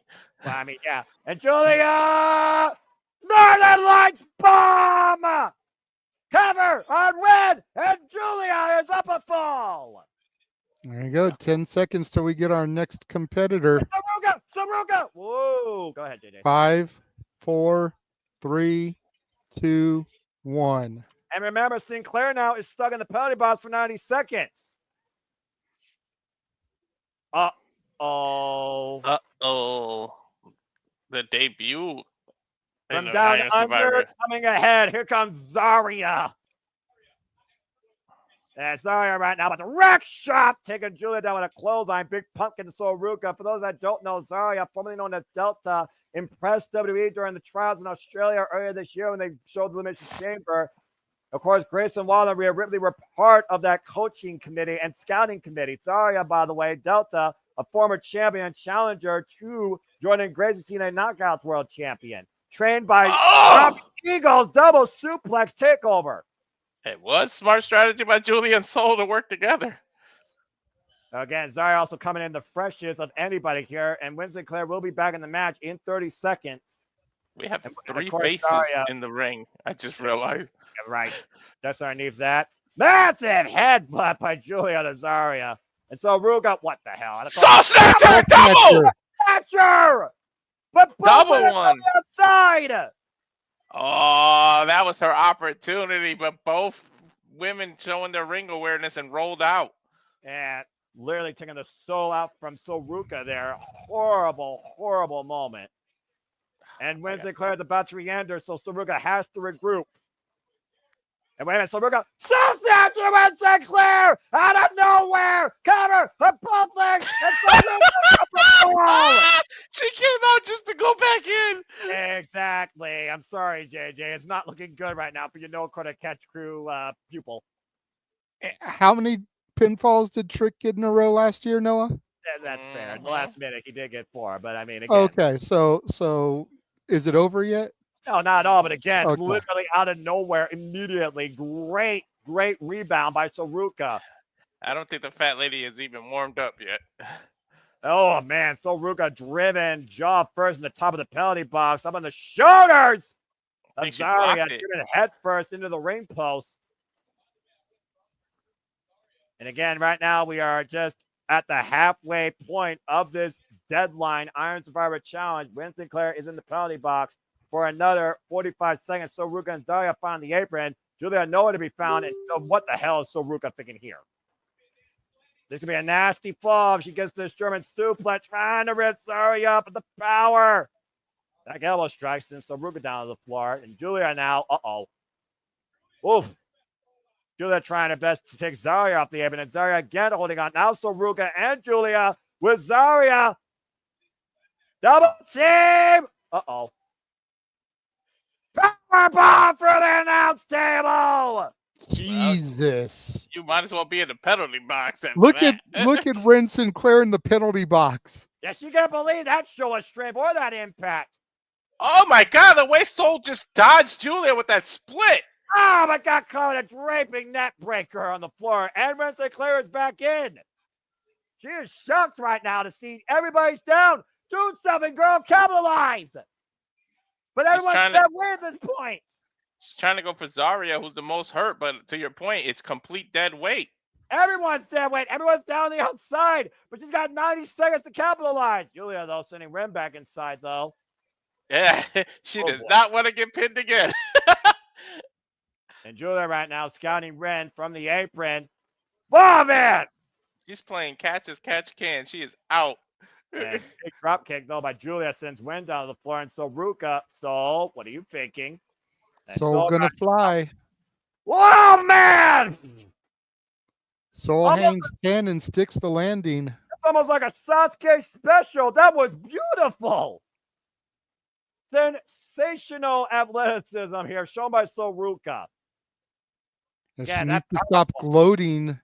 You got another opponent going to be coming in about 30 seconds here. About to say, getting caught up in the moment could cost you here. But to your point, Soruka's already got one fall. She's tied with Julia. Now looking for a second. Robot win. Kick off, though. In less than 30 seconds, Stephanie Valkyrie will enter the field, and all 5 women will be in. And up and around. Oh, wow. Look at this reverse tarantula.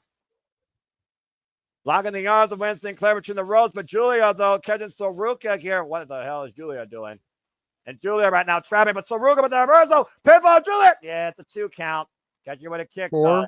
3, 2, 1, and here comes Stephanie Vacure. The Dark Angel of NXT and the former CMLL Women's World and Women's Tag Team Champion and NWW Strong Women's Champion. The first WWE superstar signed, born from Chile. Almost lost her footing there with the springboard crossbody, but catching Soruka here. And also with pinfall victories over the likes of Julia. Soul Food eat the feet to Soruka now, and all 5 women are in, folks. Again, competing in Chile, Mexico, Japan. Soruka is a world bender. Meteora in the corner to Soruka here. Might be looking for the first fall. Hook above Soruka's legs. Gets a 2 count here. And again, going for the fall, trimming both legs. Gets a 2 count again. Also still undefeated in NXT with a pinfall on Roxanne Perez. Uh-oh. Ah, Dragon Screw leg whip. Damn, that move. That's a soft poor win. Hook in the near leg by Stephanie and broken up by Julia. Oh, baby. I've been waiting to see these two go one-on-one in NXT. It started in Corrigan Hall in February. It might pick up here in December in the Armory. Uh-oh. Look behind. Here comes Zarya driving Stephanie into the penalty box. And look at these 3 individuals right now. The most experienced individuals in this ring. World tested. And a massive German suplex to Winston Clare by Zarya. Oh, God, climbing here with a spear. Power game coming into play, guys. And Julia right now on the back. And right now, the only 2 women standing for the moment are Zarya and Julia. Again, Stephanie Vacure and Winston Clare have no falls. Julia and Ruka are tied at 1. Double sleeper hold attempts here now to Zarya and Julia, courtesy of Stephanie Vacure and Julia to Zarya. A lot's happening here tonight. Good grief. Like Roxanne Perez said, guys, all 4 of these women have to go after each other to get to her. What the hell? Ow! Running in with a cannonball. Julia assisted, crushing Stephanie in the corner. Zarya taking control of the field. Massive F6 to Julia by Zarya. Into the cover. Zarya's on the board. And Julia is in the penalty box now for the next 90 seconds. Wow, I'm a little shocked. I honestly, I didn't expect Julia to ever go in the penalty box. Stephanie Vacure and Winston Clare, guys, the only ones without a fall at this point. We are at a 3-way tie with less than 7 minutes remaining. And right now, everybody teaming up against Zarya. Stephanie Vacure, Soruka, and Winston Clare. Double team close and Zarya up over the outside. And Stephanie, whoop. The care, though. Schoolgirl on Ruka. Now Schoolgirl by win on Stephanie. Kick out at 2. Double leg. Jackknife by Soruka. Oh, almost got 2 falls there with Stephanie and Ren. Code breaker. That camera person is lucky. Oh, man. X Factor. Landed flush. Julia stuck in the penalty box for the next 40 seconds. Look at the bruising on Soruka's rib. Yeah, the scars of battle being shown here and what's been a hell of a highlight here tonight, NXT. Julia's got about 30 seconds left. You can see she is anxious in there. What the hell? Huge moonsault from Zarya. With the field down. With the field down like that, you got to think that benefits Julia when she comes out of that box. Zarya might go up, though. She got the far ring, gets a 2 count here. To your point, beautiful double moonsault by Zarya, wiping out Soruka and Winston Clare. Looking for the fall. Soruka gets a 2 count again. Julia will be back in the next 5 seconds. We are up to 19 minutes and 23 seconds in this Iron Survivor Challenge. Look who's right in front of Julia, too. Stephanie. Oh, she went in the ring. I was going to say they're prime for attacking her. And again, Julia has never met Zarya before coming to NXT. Sidestep, Soruka driven to Zarya, and Julia right now taking advantage of Winston Clare and Soruka. Oh, Ooh. man! Julia came out of the penalty box like a bat out of hell. 2 for 1 with the DDTs, reverse DDT and regular DDT combination. And Zara right now trying to, Julia right now trying to go up on the field with just 5 minutes remaining. And Julia to the top rope. Nasty missile drop kick senton, taking out 3 women, cover on Zarya, and Win breaks it up. And the ring awareness to crawl backwards to cover Zarya. Mm-hmm. I mean, JJ, you're just taking it in, man, because I know at this point it's just a wrestling match. You cannot deny how impressive all 5 of these women have been. Super kick. Women's the clip on the cover on Zarya. Almost got another fall. And Irish, hammerlock. What is this? Hoisted up. Julia with Ren Sinclair. Oh, man. That's the impact on the head and neck. Julia assists the cover on Ren, and big kick to the side of the head by Stephanie. Mamacita. Again, one of the best luchadores in the world today, and Stephanie wants Julia. The best of friends here in NXT might become the most bitter of enemies tonight. Less than 4 minutes left, and Zarya and Soruka interrupting this meeting of the minds as we're headbanging here, and we're not in Seattle, folks. Irish whip, Soruka and Zarya met into each other with missile drop kicks by Stephanie and Julia. And look who it comes back to once again, guys, as these two are literally meeting each other's minds. Big right by Julia. But Kara, though, trying to hook up Julia for that package. Ooh, for that net breaker. Look for that SBB counter, though. And again, Julia countering Stephanie. These two know each other so damn fucking well. Oh, God! Release backdrop suplex. I like scissor submission. Oh, we know what she's going for. 1, yeah, that's 2, one way to 3, 4, 5 of those. Shouldn't you be pounding in Spanish? I was just thinking that, but I missed the opportunity. I'm sure she'll do it again. 3 minutes, guys. 3 minutes left. 3 minutes left. But Kieran Sinclair without a fall. 3-way tie amongst Julia, Zarya, and Ruka. Did I just hear somebody say 3 minutes? Massive double underhook suplex. Springboard crossbody covered by Ruka. And Zarya breaking it up. And yes. Oh, deadlift German. Again, all these women, massive power impact moves. Zarya running in. Ren Sinclair getting out of the way. And Zarya showed it first into the ring post. Now Ren Sinclair taking advantage. Ruka, crossline cover. Wins in the box. Stephanie with the ball. 4 1s. 4-way tie. And for the 3rd time, Ren Sinclair is in the penalty box with no falls. To be fair, you did say she might be in there just to eat all the falls, JJ. You did say that. I know, but I really was hoping they were going to give her a good showing, man. And now she's going to come out with like 20 seconds left. 50 seconds. Split-legged cutter. Oh, like Ruka with the cover. Stephanie. Someone's got to get another fall here. Oh, massive elbow by Julia to Ruka. Working together now. Julia and Stephanie drop down. Soruka the side step. Soruka again, though, finding her way. Drop toe by Julia. Stephanie, Tiger Fink. 619. But Kara got caught in the ropes there, and Soruka, great awareness, fending off the entire world. Sounds like the crowd is chanting, "Let's go Ren." Springboard 450 double clothesline covered by Ruka, and Stephanie gets a 2 count. 23 minutes and 44 seconds. We talked about before, JJ. Ren Sinclair has become a favorite of the NXT universe this year. She is one of those breakout stars since joining the Quarter Catch crew. People have really appreciated her character and athleticism. That's why you called her to be a dark horse. That's why you wanted her to win. And she will literally have 50 seconds to somehow score 2 falls. It's the point of no return with less than a minute left. To be fair, all she has to do is 2, not 4 like Trick. And Ren Sinclair, if we're really being fair, all she needs is 1 to tie it, because you got to figure. She got it! She got it, JJ! We got a 5-way tie. What happens if we end in the tie? I don't know. That's what I was just about to ask. 2 count. Less than 30 seconds by Zarya. What's that win? It's Stephanie. I think we're gonna find out. I think that's what they're gonna do. They're gonna end this in a tie. F6!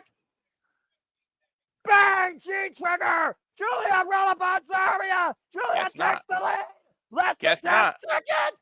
Stephanie roll up on Julia! Cover! No! 4, 3, 2, 1. Marty Straw! That is it! Julia! That is it! Julia wins! Holy shit! Damn! Literally at the last second, she won. Julia beats the field with 2 falls versus everyone at 1. And Julia is this year's Iron Survivor. Holy fuck, what an insane sprint. Dominance, strategy, technical awareness, incredible, stunning athleticism. But in the end, Beautiful Madness is victorious. Congratulations to Julia, this year's Women's Iron Survivor. And that means she will once again have a date with the Prodigy. Let's take a look at some of the action here. That Northern Lights bomb was the first fall that allowed Julia to go up 1, pinning Win Sinclair. And then this incredible Soul Snatcher, less than 2 seconds when it came out of the penalty box, put Soruka up on the field and sent Ren back in the box for the second time. Then Zarya, of course, that F6 to Julia. That was her first fall and Julia's only time this bout in the penalty box. All these women literally brought everything out. I don't know about Julia. Already had the title shot. And Stephanie with the cross-leg cover, trapping Win Sinclair for the 3rd time in the penalty box, tying the field at 1. As Win came out like a bat out of hell with less than 50 seconds, you were so excited, Wanda, when she got this roll-up fall. The entire T universe was on their feet, thinking Ren was going to have a comeback moment, but then she got F6 for her troubles by Zarya. And that G trigger, that knee strike by Julia was all she needed to clinch victory. If there was another 5 seconds, that Monty Straw cradle attempt by Stephanie could have given us our first sudden death. But the clock met its deadline before the 3, and Julia wins. I don't know. You got to figure they're going to do that one year, do a whole tie. Well, either way, Julia gets her second chance at the NXT Women's Championship in a phenomenal main event as Deadline has come to its end. Beautiful Madness awaits the new year. An incredible effort and a stunning display by all 5 women. Ren Sinclair, Stephanie Valkyria, Soruka, and Zarya, nothing to be ashamed of. But tonight goes to Julia. I don't know about this book. She had her title shot already. Damn, look at the confetti. Yeah, well, we'll see what happens. Will a new year usher in Beautiful Madness as Deadline comes to its final line, comes to its end. For Walter Cruz and the regular wrestling J.D. Williams, I'm Noah Foster. We'll see you on the other side for the Saturday Shenanigans and a UFC watch along. Thank you for tuning in to our coverage of NXT Deadline. It's been a hell of a show. Wow. That was wild. Get people's thought on it. I think I got a little excited and kind of overtalked him, and I think it flustered. So I got an opportunity to come back in and give his thoughts. Yeah, about to say, I mean, JJ, I think was taking it all in. I mean, again, he's the story and the analysis guy, but it was just a wrestling match. But I think JJ might be a little bit disappointed because, again, Win Sinclair, she spent literally a minute 30 times 3. She literally freaking spent 4 minutes and 30 seconds in the penalty box. So while we wait for the Renegade Wrestling to return, again, tremendous show. NXT, you still didn't deliver tonight in the main thing, but also Jada's probably helping with other stuff, knowing that you guys are going to simul stream back here, and also got prepared for the Saturday Shenanigans. So as we wait for the Renegade Wrestling, Jada Williams to come back, and I hope that he's okay. Yeah, I apologize for overtalk. I got a little excited. I think I just overtalked him. That's all. Yeah, well, you and him need to figure that out. So that's the case. Because I know sensory overload can be a very huge thing. Anyway, that's professional wrestling, damn it. I'll give it that. That was a hell of a fun show. Woo. And Win Sinclair will have her moment. I'm a little, again, Soruka, she had the moment. That was fucking phenomenal.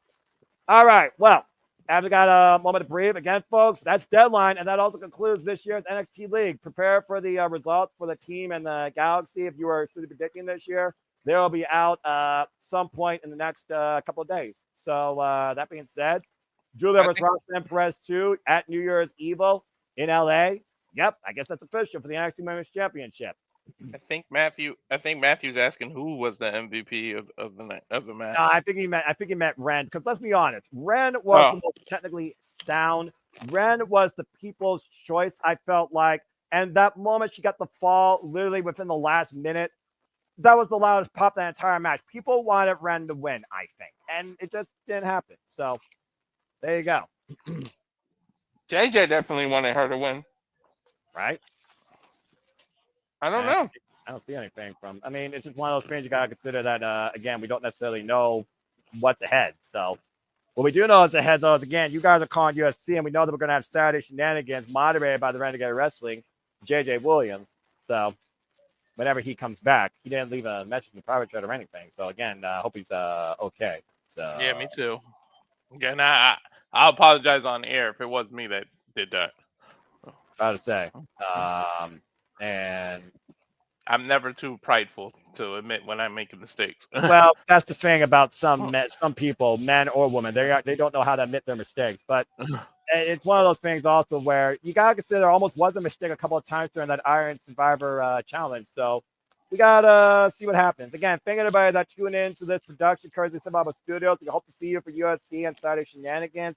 Hope to see you towards the rest of the month. We still have so much more to come. We got all the December to remember events ahead with AEW's Winter is Coming, Holiday Bash, New Year's Smash, Christmas Collision. We got Saturday Night's Main Event. Yes, we'll be covering that. We got Ring of Honor Final Bouts, TNA Final Resolutions, AEW World's End. And if they want to make it official, I'll be happy to include Stardom, Dream Kingdom to educate you guys on that ahead of Wrestle Dynasty and Wrestle Kingdom, which we will also cover as Walter, for some reason, decides to put up the next graphic. The next All Elite event. Winter is coming next week, Wednesday. I'm just showing everything you just talked about. We got Winter is coming.